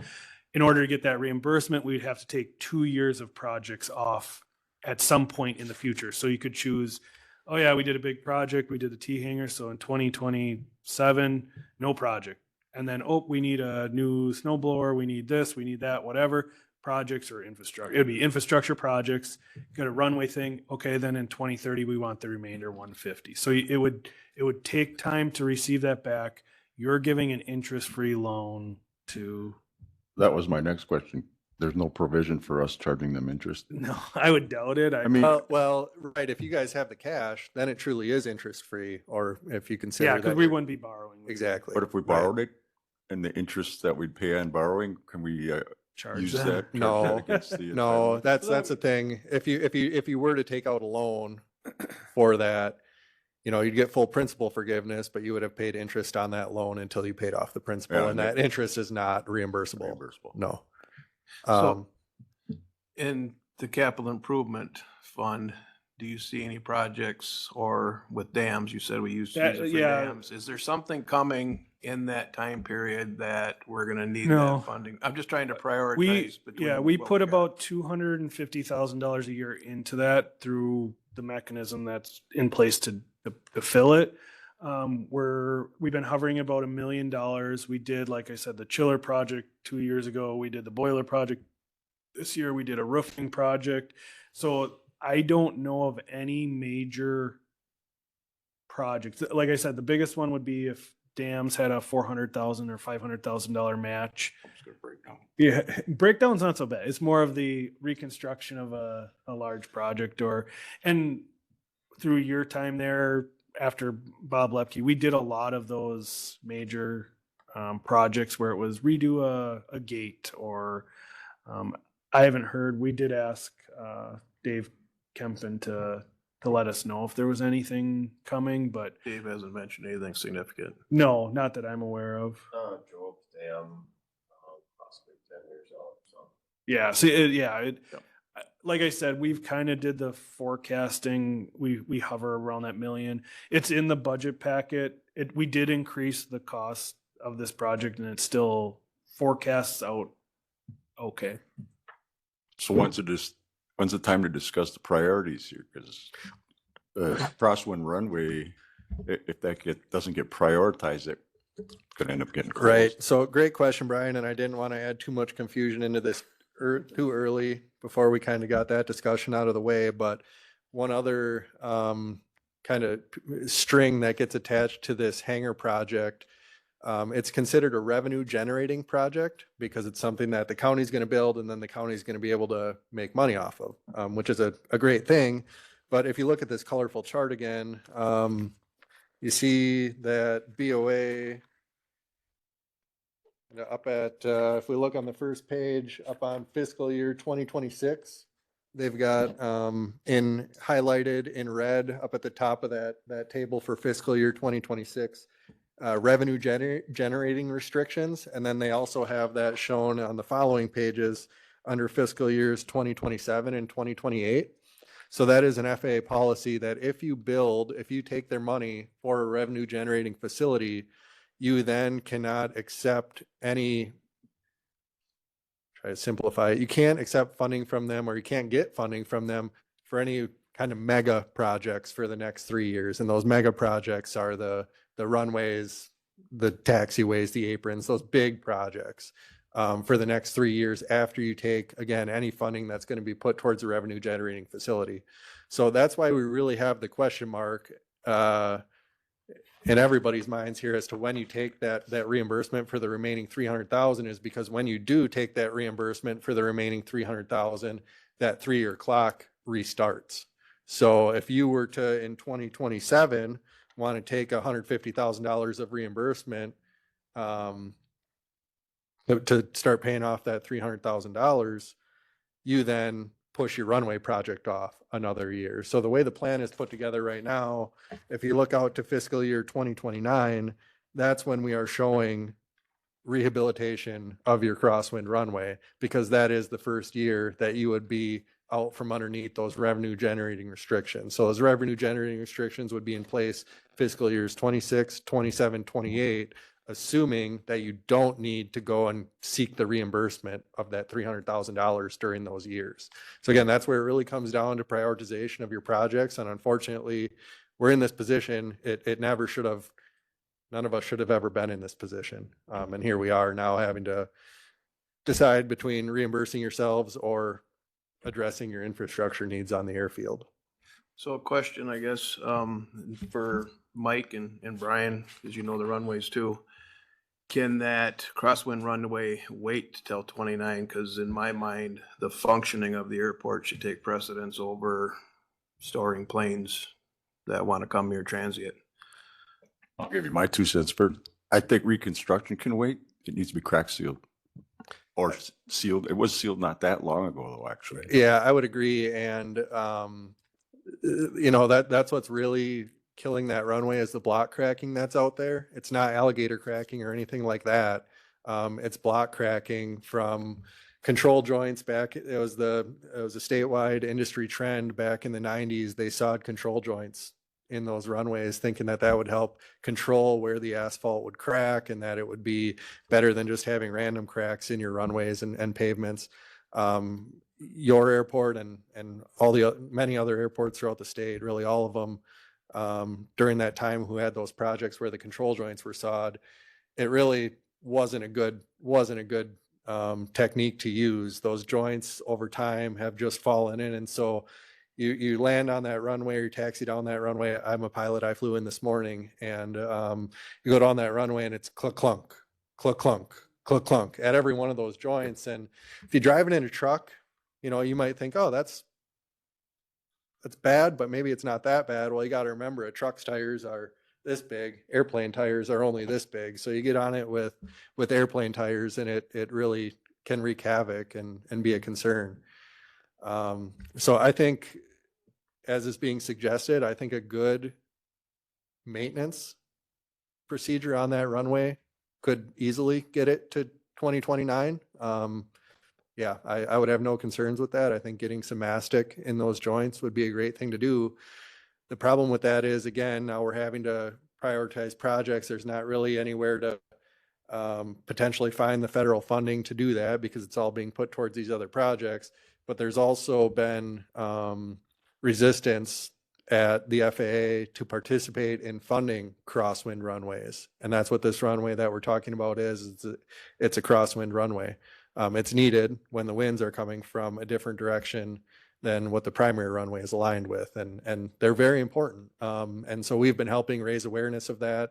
Actually, as part of the reauthorization that was passed earlier this summer, we had been lobbying, myself and really the Merrill Airport, were kind of spearheaded the initiative, lobbied with a lot of federal congressmen and state congressmen to make them aware of the importance of crosswind runways and letting them know that the FAA is being resistive to funding them. And as part of the FAA reauthorization that was signed to law, there was a provision put into that made all crosswind runways in the nation eligible for federal funding, clearly eligible for federal funding. There was some question before. So I think our work paid off there. And now it's just waiting for what was written into law to be implemented into and put into policy, into FAA's policy. That's probably going to be happening during fiscal year 25 here. But we have already kind of pointed out to the FAA that, hey, look, this is what was signed into law. We actually just got Wausau's crosswind runway approved, which is where I'm based, with the FAA a few weeks ago. Got the FAA to agree and say, you're right, this was signed into law. You have the operations to show that this runway is justified. That's the other piece of getting the funding, is showing that it's justified. And what the justification is proving that there are 500 annual operations on the crosswind runway. I have no doubt that your airport gets at least 500 annual operations on that crosswind runway. I'm sure it gets a lot more. The problem with that is providing the proof to the FAA. At Wausau, it's pretty easy for us to do that because there are 70 based aircraft at Wausau. And we only had to go to 30 of the based aircraft and say, hey guys, can you pull your flight logs down for us out of your aircraft? Show us your operation, download them, send them to us. We're going to send them on to the FAA. And that's exactly what we did. Only 30 out of the 70 based aircraft at Wausau provided those 500 annual operations that we needed. Again, that was not counting any of the transient users, which there are many. So I'm confident you have the operations. The next step is going to be gathering the data to show that you have those 500 operations. Once we do that, the FAA should have no reason to say no to even crack sealing on that runway. Explain what an operation is. Yep. An operation is either a takeoff or a landing.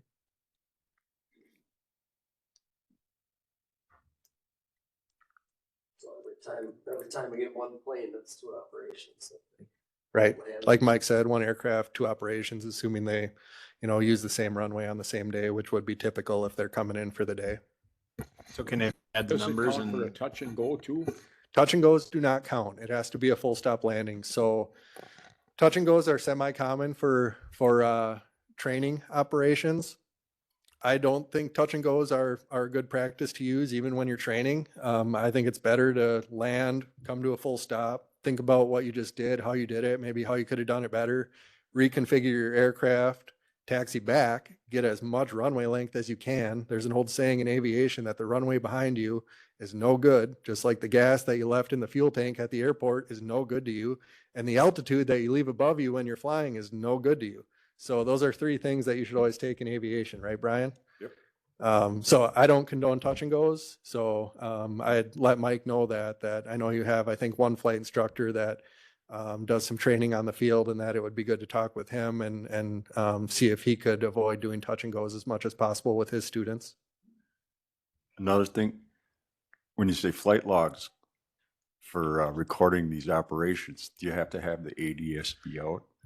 Yeah, so good question, Brian. So what we did at Wausau was we went to the people who we knew had good technology on their airplanes, good avionics that actually provides a GPS track of everywhere that they go with their planes. And that's becoming more and more common these days. That really was indisputable evidence. We pulled those files, sent them to FAA. You could lay any of them on a Google Earth. You know, you could click the file, it would open it in Google Earth and show that person's exact flight path and show that they used the crosswind runway. It was, the FAA told us, they were like, yeah, this is the ideal data that we would get. It gave date, time, tail number, all that stuff. They have suggested that logbooks would be acceptable. So if a pilot does those operations, logs it in their logbook, which is not typical. You know, when I have my logbook and I land at an airport, I typically just write in there that I landed at Price County. I don't say which runway I used. But if you could encourage your pilots to do that and somehow keep a running log of everyone's operations, what runway they used, either get that data from them or try to have staff at the airport keep that, which is not an easy task. That'd be really challenging. But one way or another, getting that data, and the best would be to, like you're suggesting, Brian, get that GPS data. Just have to have a bunch of the hamburger dinners on problem on crosswind days. That technology is not required unless you're going into certain controlled airspace. So I'm going to just off the cuff here. Majority of the airplanes on the field here don't have the technology in them to track that. But I'm just saying, like, if you had to have the airport track it, make sure you just have the fly-ins on the crosswind days. And it's like, oh yeah, sign this in. You 12 did this. Again, I have no doubt that you get the operations. It's just documenting it. Thinking down the road, for that data, do we still have the visitors log? Can we add to that visitors log what runway you used on that particular day? Is that acceptable or not? You could. Unfortunately, those visitor logs, I would say maybe get 25%, capture 25% of the operations at the airport. I pretty much always forget to write it. I always forget. What about, we have cameras. Do we just add a camera that would be that runway, and then you have who comes in and out? Great question. Sounds very, very reasonable, right? We've been part of planning efforts where trail cameras have been deployed out at the end of a runway, and all those trail cam photos were provided to FAA showing operations, and they said, we can't accept this. What if you have duplicate photos? How do we know if they did a touch and go or not? So, you know, that's the other part of it is data management. I mean, okay, you've got a camera there, but then pulling down all that data and somehow providing it in a way that FAA can see it is tough. But that's a future problem. It's a good thought. We have to figure out this problem today. What you wanna do. But I mean, we need to start. We need to start on it now, gathering those operations so that we can actually be under construction in 2029. Yeah. As crazy as that sounds, that's how slow these projects move, Well, we unfortunately. should do it quicker than that, just so we can get it crack sealed. That would be the other benefit. Yep. And again, these it might be tough finding a place to you know, get federal funding to put towards the crack ceiling with all this other stuff on your CIP going on. But I agree, Brian, there's no reason to wait. So I'll be giving a presentation about this at the Wisconsin Airport Management Association conference early next month. I think Brian, Roger are planning to attend. Mike, I'm not sure if you are or not. But really that's what we're starting to do is raise awareness. One other, I think, really good way to gather those operations would be to put a ground-based ADSB tracker on the field. And again, ADSB is essentially just, it's capturing the GPS tracks of the aircraft. The problem is when if you don't have a ground-based system capturing it, as an aircraft is coming in and they're descending maybe about 10 miles out from the airport, due to the terrain in the area and coverage of towers and stuff around here, a lot of times you lose that track, that ADSB track if you don't have a ground-based counter. So we're really going to be pushing aircraft with upcoming crosswind runway needs to get these ground-based antennas and counters installed at these airports. Like Brian said, it is only going to work if the aircraft are installed with ADSB and the equipage varies from region to region. Like at Wausau, a lot of people are equipped with ADSB because like Brian said, you fly into certain airspace and you need it. Up in the Northwoods here, it's, I would say, less common for people to be equipped with ADSB. But we only need 500 operations. That's one airplane taking off and landing full stop. 250 times. Right. Less than one a day. It's, I know you have it. It's just getting the data. I can do that, he says. 4,897 gallons worth of fuel later. We got it. Would have been cheaper just to crack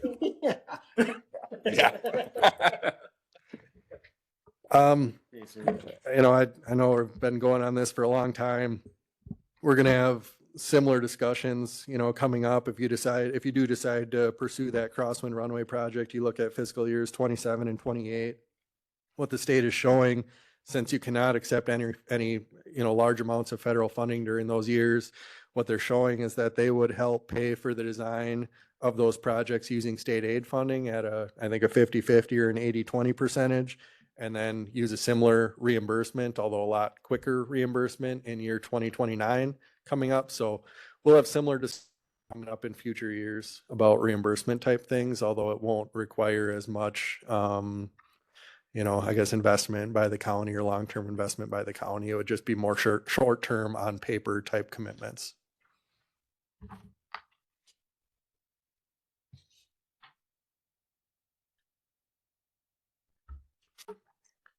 I saw on the agenda that I think there was a resolution planned for this. I don't believe BOA requires that at this time, but obviously you're welcome to if you'd like to. Well, in the past, the resolution was basically approving the plan, but it's just, it used to be called like a wish list. Yeah. It doesn't commit to spending any money. Correct, It's just Brian. telling the BOA and the FAA what the county's thoughts are going forward. That's correct. So that resolution process that Brian just described, that would be the petition process where you're petitioning the state, showing them your wish list, putting it out in front of the public saying, hey, here's some projects over the next 5 to 10 years that the airport might pursue. Didn't lock in anything, but you still had to pass it through a resolution and hold a public hearing for it. This now, you've already done that, and these projects are already included on that petition. So really the commitments that I summarize at the bottom of my email for fiscal years 25 and 26, really all the BOA requires for that is an email from the county saying, yep, we're ready to go with these projects. You've already done the petition and resolution projects that are required for this in the past. So what we would, it doesn't like, don't need the resolution. We do need to approve the plan so we can do an email like that. Or And not- accept the plan. Accept the plan, and not even the whole plan, Nick. You're not really accepting anything. You know, you make the commitments at the time that you need them. So for fiscal year 2025, that third bullet point under there, I guess the second bullet point and the third bullet point, you do it piece by piece. Yes, we are willing to commit this funding, you know. Okay. So we need to commit the equipment, the first one? Is That I believe you guys have already done. Okay. That should be behind you. Okay. Taxi lane has already been done. Well, you know, that's such a small amount. I would say it really has already been done. Okay. It's going to be that big one, that The T. 998. Yeah. So it's up to you as a committee. Do you want to make a general, like we're committed, but make sure we talk about it at the board, because it is a $400,000 commitment out of our capital improvement fund that historically the capital improvement fund is controlled by the executive and the board as a whole. So I don't know if you technically have authority to release the 400 without board giving the check mark on that one. Yeah. And just to clarify, the 400,000 is what you would actually be seeing invoices for, but the actual commitment is 998,000. That's what BOA is going to want to see, but that's just on paper. You get the reimbursement coming in before the invoices actually start coming in for the 642,000. You get that reimbursement. So they're going to want to see you say, we are willing to commit essentially $1 million on paper to this, understanding that we are going to get reimbursed 642,000 before we even see any invoices. That would be an appropriate email that I could help you draft. Yeah. And that's how we'll explain it to the committee. We're going to be out just like we do with a lot of our ARIP, LRIP, TRIP, whatever the RIPs are, where it's right. We spend all the money and then a year later we get it back as a receivable. So we have the 400 allocated in our improvement plan for the budget. I don't want to see the board get upset that this group committed $1 million and didn't have a discussion as the board, because I don't believe. Gonna go through the proper, in my mind, proper channel would be from here, if it passes here, go to executive and then full board. Yeah, and I would say it's in the budget. We've put it in the budget yesterday. We just didn't talk about it, knowing that this was happening. But yes, it would be a couple steps before we could send the email. I would say this group is recommending that the county approve the $1 million project. That doesn't mean we're doing it until we get the full blessing of the budget. And just for clarification, we're in this position because the BOA put us behind, correct? I'd like to have that part of. I'd rather not have that in the minutes as something that I said. No, no, no, nothing that What you said. relationship are we trying to keep? Yeah. But That's the challenge. oh, no doubt, no doubt. But with the going down to executive and then to the full county board to explain why we have to have this commitment, there has to be that discussion. Because quite honestly, we need to talk to our representatives and start creating some noise. Yeah. This is just ridiculous. I Yeah. believe it's part of the discussion. I don't believe it's necessary to have it as like part of the emails or the minutes or anything. We as a board community know that this wasn't put on us by our problem. It was failure to allocate some funding when it needed to be funded, and But I think that's important that it's noted. Informational awareness. But today we need to approve, this committee needs to approve the recommend six-year plan, the recommend for approval and pass to the county board. well, two things we need then. We need a recommendation to approve this T-hanger project at $1 million. That will be reimbursed, blah, blah, all the, but that, and then the second one is you can motion to recommend that what's been presented as our future plan. So And there's no commitment again on any of these projects, Except the by plan as accepting the plan as presented, exactly, with commitments, final commitment at a later date. through either resolutions Right. or other means. So that two Motions. motions. Motions. So if you want to do the first motion is, accept the plan as presented, that's the easy one. That, cool, we got the new wish list or however you want to look at it. I'll make a motion to accept the airport plan as presented. And just one more comment. This is a requirement by the state and or the FAA that there has to be, the plan has to be, has to exist and has to be approved. Correct. Now, does it require anything beyond the airport manager or highway commissioner saying we're comfortable with this plan? I don't believe so. I don't believe any action is needed by the committee or the board to formally approve this 6-year plan, because you're not committing anything again by accepting this plan. You're not committing anything at this time. And we've just created a practice saying Yep. the board is now well aware Yeah. what Mike's doing and what the Yep. highway commissioner. I think it's exactly, it's a I good would practice. second that. Okay, motion by Jordan, seconded by Paula to approve the 6-year plan. Any further discussion? All in favor signify by saying aye. Aye. Opposed? Motion carried. Then the second motion that would be in order would be to recommend executive or whoever, I would say executive, to put in the budget the allocation for the T-hangers up to $1 million with the reimbursement, with future reimbursements.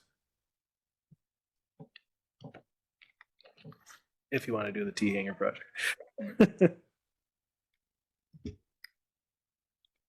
Is there a motion on the floor?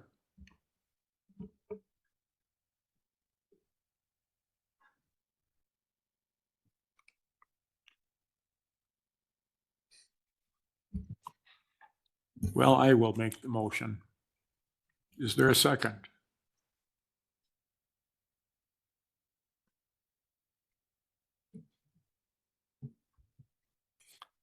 I'll second that motion. But as I pointed out earlier, I'd like the discussion had of why we're in this position.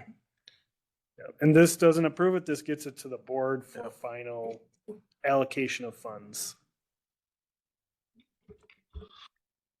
Okay. Motion by Larry, seconded by Joe. Any further discussion? All in favor signify by saying aye. Aye. Opposed? Aye. You're opposed? Yep. Jordan? As we're recorded. Doug? I didn't hear anything from you. I'll oppose also. So at this point, I would do a voice vote because you are close. We can't determine by the voices said, Okay. so. Jordan, no. Doug Erickson? No. Paula Hudak? Yes. Yes. And I say that, Check is yes. I say that to move it forward for the others to make the decision as well. And Joe Baratka? Yes. Based on the discussion, is there any, I mean, we'll be having this at executive and then also the board before the final approval of having put the money in the budget to do this before we can email, blah, blah, blah. Is there anything that you would like follow up from Carl or Mike or what the discussion is? I think one thing that would need to be discussed is if the county chooses not to fund it, what does that look like? Is that just project's dead, or is that we wait to hope for the BOA to get things lined up better and we wouldn't be out? My biggest issue is I don't think we need to be somebody else's banker in this situation.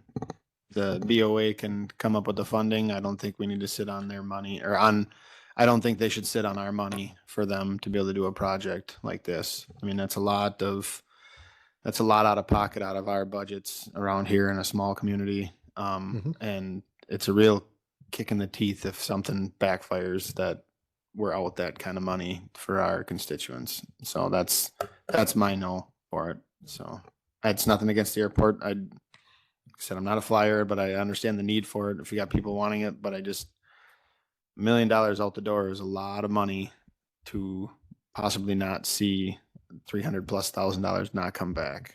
Because I got a feeling the $300,000 isn't going to come back at all. It's going to go towards project after project after project down the road.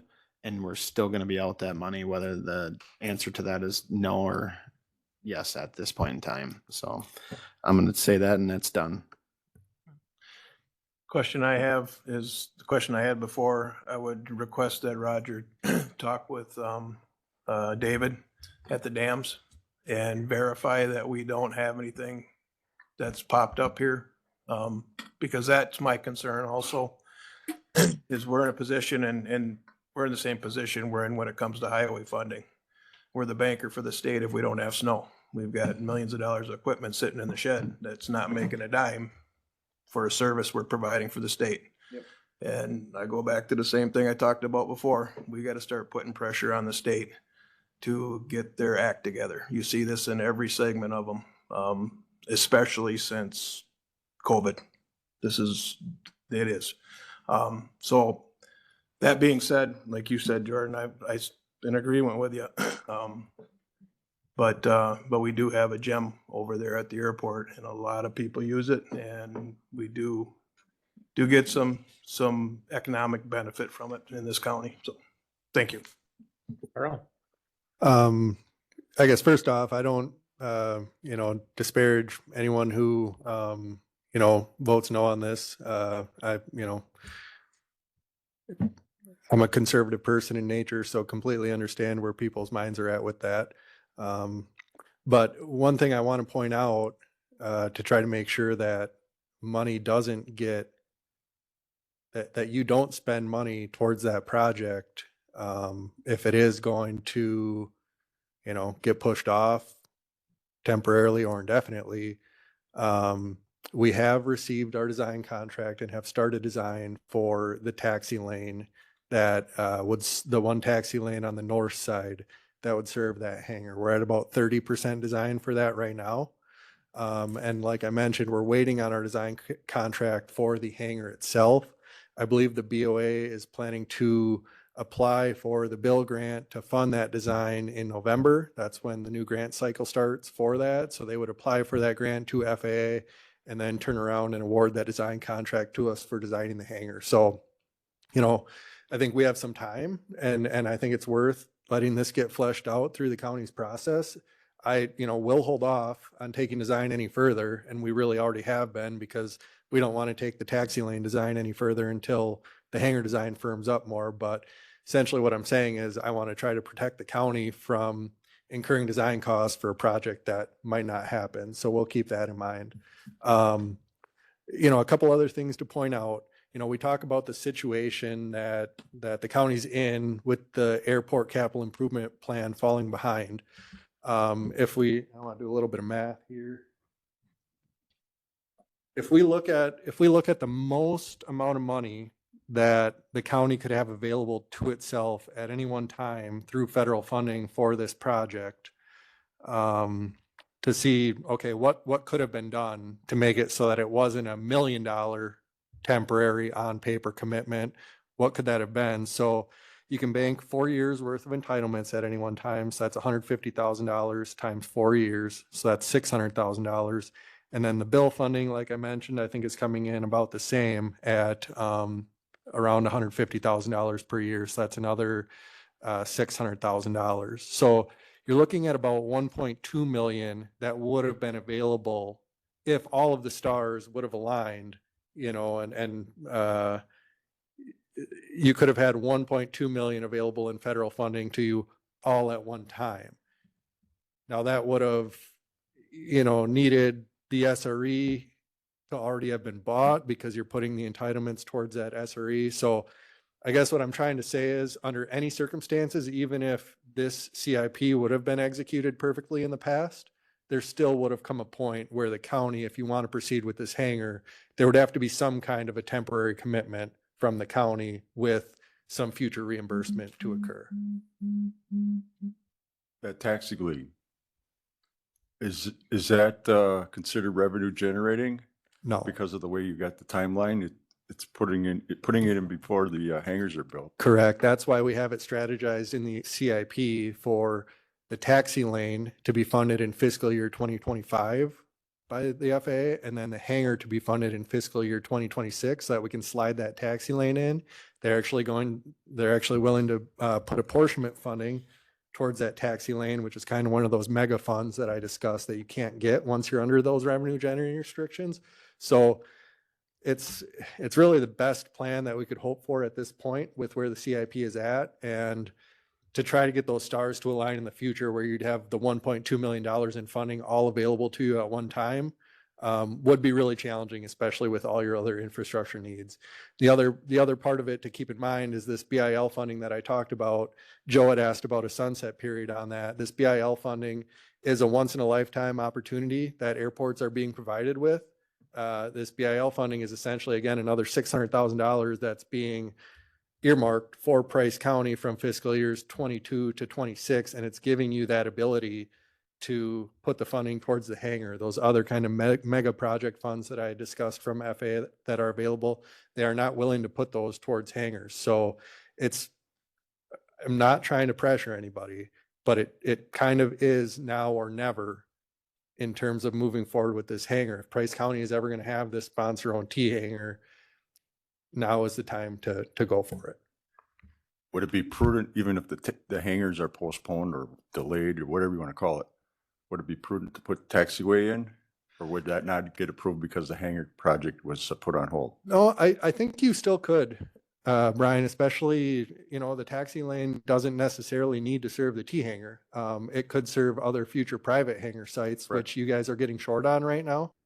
I think you maybe only have one more. Yeah, one more site that's kind of shovel ready for private hangars. And so if we did put this taxi lane in, that's a great point. It could serve other private hangars instead of the T hangar in the future. Carl, can you schedule a call with either myself or Carrie? Because I want to understand before we go to executive, because we're out the million, we get 600 back, then there's a $300,000 receivable. But what I didn't understand was So it's a revenue generating, so we lose out on certain funding for up to 3 years upon completion. But if we ever accept the or chunks of money, we add 3 more years. So then we're actually out 9 years if you spread it out, or depending on how, Well, you'd be correct. That's where, because that would really push us back on project, like Jordan said, you're gonna push back projects forever and never get that. Either exactly. get the money and push projects forever, or keep doing projects and never get the money. However, I can see there's ways we're gonna spend that money Yep. either way on projects. So I would like clarification so I Yep. can help Yep. clarify at the board. And the way we have your CIP set up right now is with that exact thing in mind. You take whatever's available right now, you enact those revenue generating restrictions for 3 years. While those revenue generating restrictions are in effect, you do some design work to prepare for your crosswind runway. In 2029, 2030, you do your crosswind runway, you do apron, you do taxiways. That pretty much brings all your pavements on the airport up to snuff. We just got done redoing your primary runway a couple of years ago. So that really brings everything up to snuff. So that would be a good time, based on the outlook right now, somewhere around 2030, 2031, to start to start accepting those reimbursements again, enacting those 3-year revenue generating restrictions, get all your infrastructure up to snuff, reimburse yourselves, and then start, doing, those infrastructure needs are going to start popping up again at that time. Because that's where the restriction for us is. We're out that for 6 years or whatever, 2030, whatever it was. Right.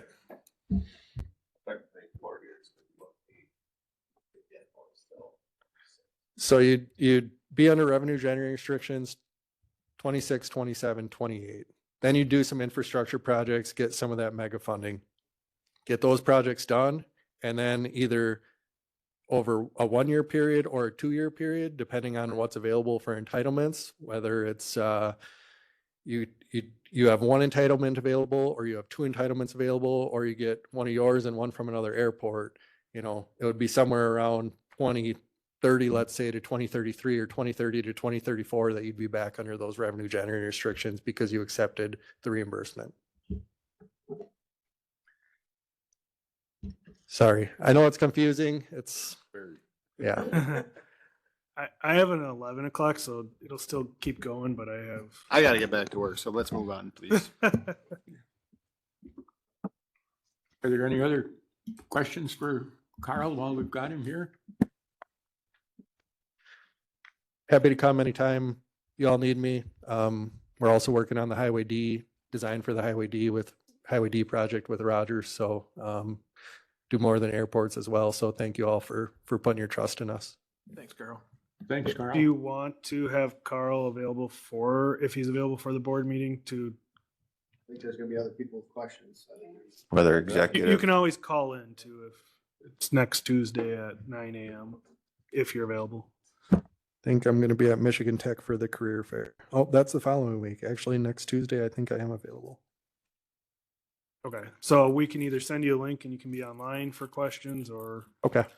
get some of the crosswind runway numbers. Yeah, or you can fly in and have a little bumpy landing. Watch your dentures.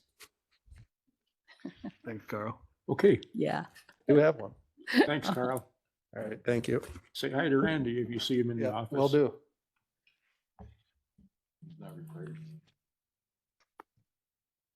Mhm. Never met him, I don't think. Never talked to a Randy, no. Okay, we'll move on. Department reports. Okay, I'll try to make it quick. So the parking lots are wrapping up here. Yeah, got some paint yesterday. Some more paint today around 11. Painter's supposed to show up. Concrete park's done. Thanks, Nick. W's done. We still got a lot of work left though for the highway department for the rest of the year, but it was nice that American got all their stuff done. It was a little tough for me this summer, but we managed. Airport, I don't know, Mike, you guys pretty much did Doing a lot of grass mowing. a lot of grass mowing, little, Al Davis is here today doing a 3-year inspection on the airport. And he's doing a lot of drone flying, to make a visual of the, approach work that was done last winter and the winter prior. Last year they got done, so winter was so nice, they finally got that all done. And then I just got a phone call yesterday from the PCI. Sorry. Air Condition Index. Sergeant L, please request that you use the Oh, mic I'm so sorry. whoever is online can hear what you're recording. Hal Davis is here today. There we go. Hal Davis from the BOA is here today doing a fly around with the drone to check out all the approach clearing that was done last winter and the winter before. And I just got a phone call yesterday from the PCI folks. They're coming next Thursday to do condition reports for a pavement. So that falls in with everything we're talking about here too. So that's gonna be getting done next Thursday. And other than that, we're just mowing a lot of grass. So Are we gonna do some more brush mowing this winter? yep, we probably will be doing more of that. Yep. And we're trying to do a bunch of that with the batwing as well. Where the stuff that got cleared this last 2 winters, we're trying to do a lot of that with the batwing. How is that working? Pretty good, real good. There's some of it that's quite steep though, and I don't know if we're gonna be able to do it all with that. We're gonna have to look at other avenues to get that done. I don't know exactly how we're gonna accomplish that, but Yeah, the plan is to get another ASV in or CAT or with the brush head and finish up the rest. Or get as much done as we can accomplish with it, of course, in a month time. I'll give Mike a month to give her hell and then take it away from him. So that's And- about what we can afford a year. Yeah. At the airport is 1 month with the machine. So I think it's like $5,000 or $6,000 to rent it for a month. So. Yeah. All right, on the dams, general status of the dams is good. Dave's been, he's got all the mowing and brushing completed. We're gonna be doing a little earlier drawdown on Weimer's Dam there. We got a culvert replacement to do on Island Road. He had the 2022 inspection came back on Job's Dam. Like I said, so far the finding is looking ahead. There'll be some rehabilitation on Job's Dam in the future, possibly 10 years or so, depending on, of course, funding and everything else. So we'll be looking at doing some type of seeing what that cost would be on repairing that. The highway update. W has been completed as far as shouldering. Like I said, striping is planned for Monday and Tuesday. We did chip sealing, 30 lane miles on FW, I, O, and C. Lincoln County assisted us along with one individual from Taylor County. Some of that, like I said earlier, is preventive maintenance, and some of it is just trying to hold the roads together before we can get to replacing them. So, Who's chip sealer? we got it from Barron County. Oh, Barron, okay. Yeah, they allow all their counties to rent it. They don't have to send an operator with it. It's kind of nice. It's a bit travel time to go get it. I reached out to Oneida County. They hadn't used theirs in 2 years. So theirs wasn't ready to go. Taylor County really wasn't. They had too much going on to send any individuals with them. So. Okay, thanks. Yep. See, on RR, there's been stump and rock removal going on. Replace some signs on the County Highway D project. Culvert changes on C continue. Route and sealing cracks on 13 Prentice to Ogama. That'll get completed today. As far as funds, that was a DMA. Spent 3 days in the U.S. forest, changing out 3 large culverts, put 3-foot lifts on in some areas. It's kind of amazing. They went from a couple of 18-inch culverts to some 53 by 43 big arches, but whatever. So preparing for the 1,000-year flood. They are, but they'll claim that any big flood, they'll take it, that their roads won't wash away, but they're spending a lot of money. I think those 3 culverts cost them $60,000.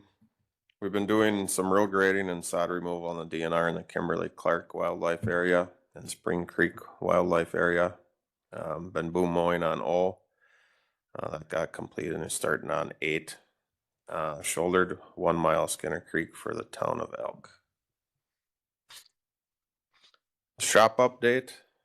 The RFPs are due on the 30th for the body builds. That was the 2 Freightliner chassis that are ordered from Boyer Truck. We have not received those trucks yet, but number 94, the Case tractor, that's a 2000. That just came out with some major repairs. We lost hydraulics, so that was 2 gear pumps, or 2 pumps and 3 gears were broken in the tractor. So, and it was even hard to get parts for it. Some of them are used. So, the shop starting to install the front plow mounts. The newest last truck, we're gonna switch that over completely because that was the last truck we got. So we're just gonna make sure that from the summer to winter install goes good. So if there's any changes, at least we can get ahead of it before anything else. Other than that, we got two trucks, 2 Freightliners that are over getting built.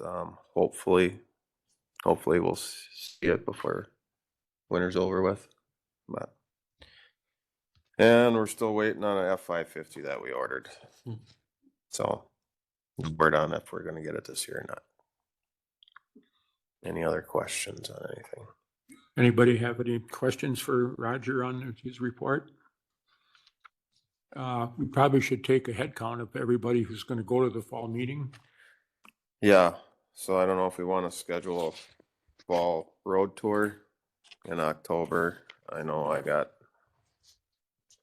October is a bit of a busy month for me, but 2nd and the 4th, 8th and 9th and 16th and 17th, I won't be, I'll be out. And not other meetings, but Later in the month works better. Somewhere like the week of the 14th or after. Towards the end of the month would be best for me. yeah, me as Week well. of the 21st. That work. The only thing I know that we have admin on the 24th. That's the only thing I know that week. But otherwise, the rest of the week, I don't know. Can we do it on the 21st? I think that would work. Yeah, that'd probably work.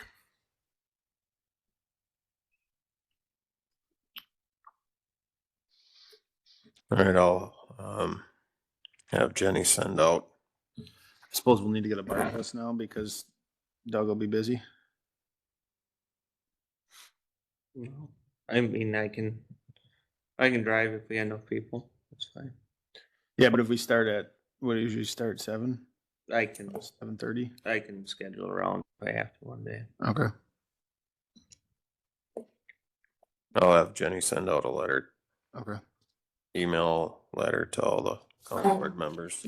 So October 21st, 7 a.m. at the highway shop. Sounds good.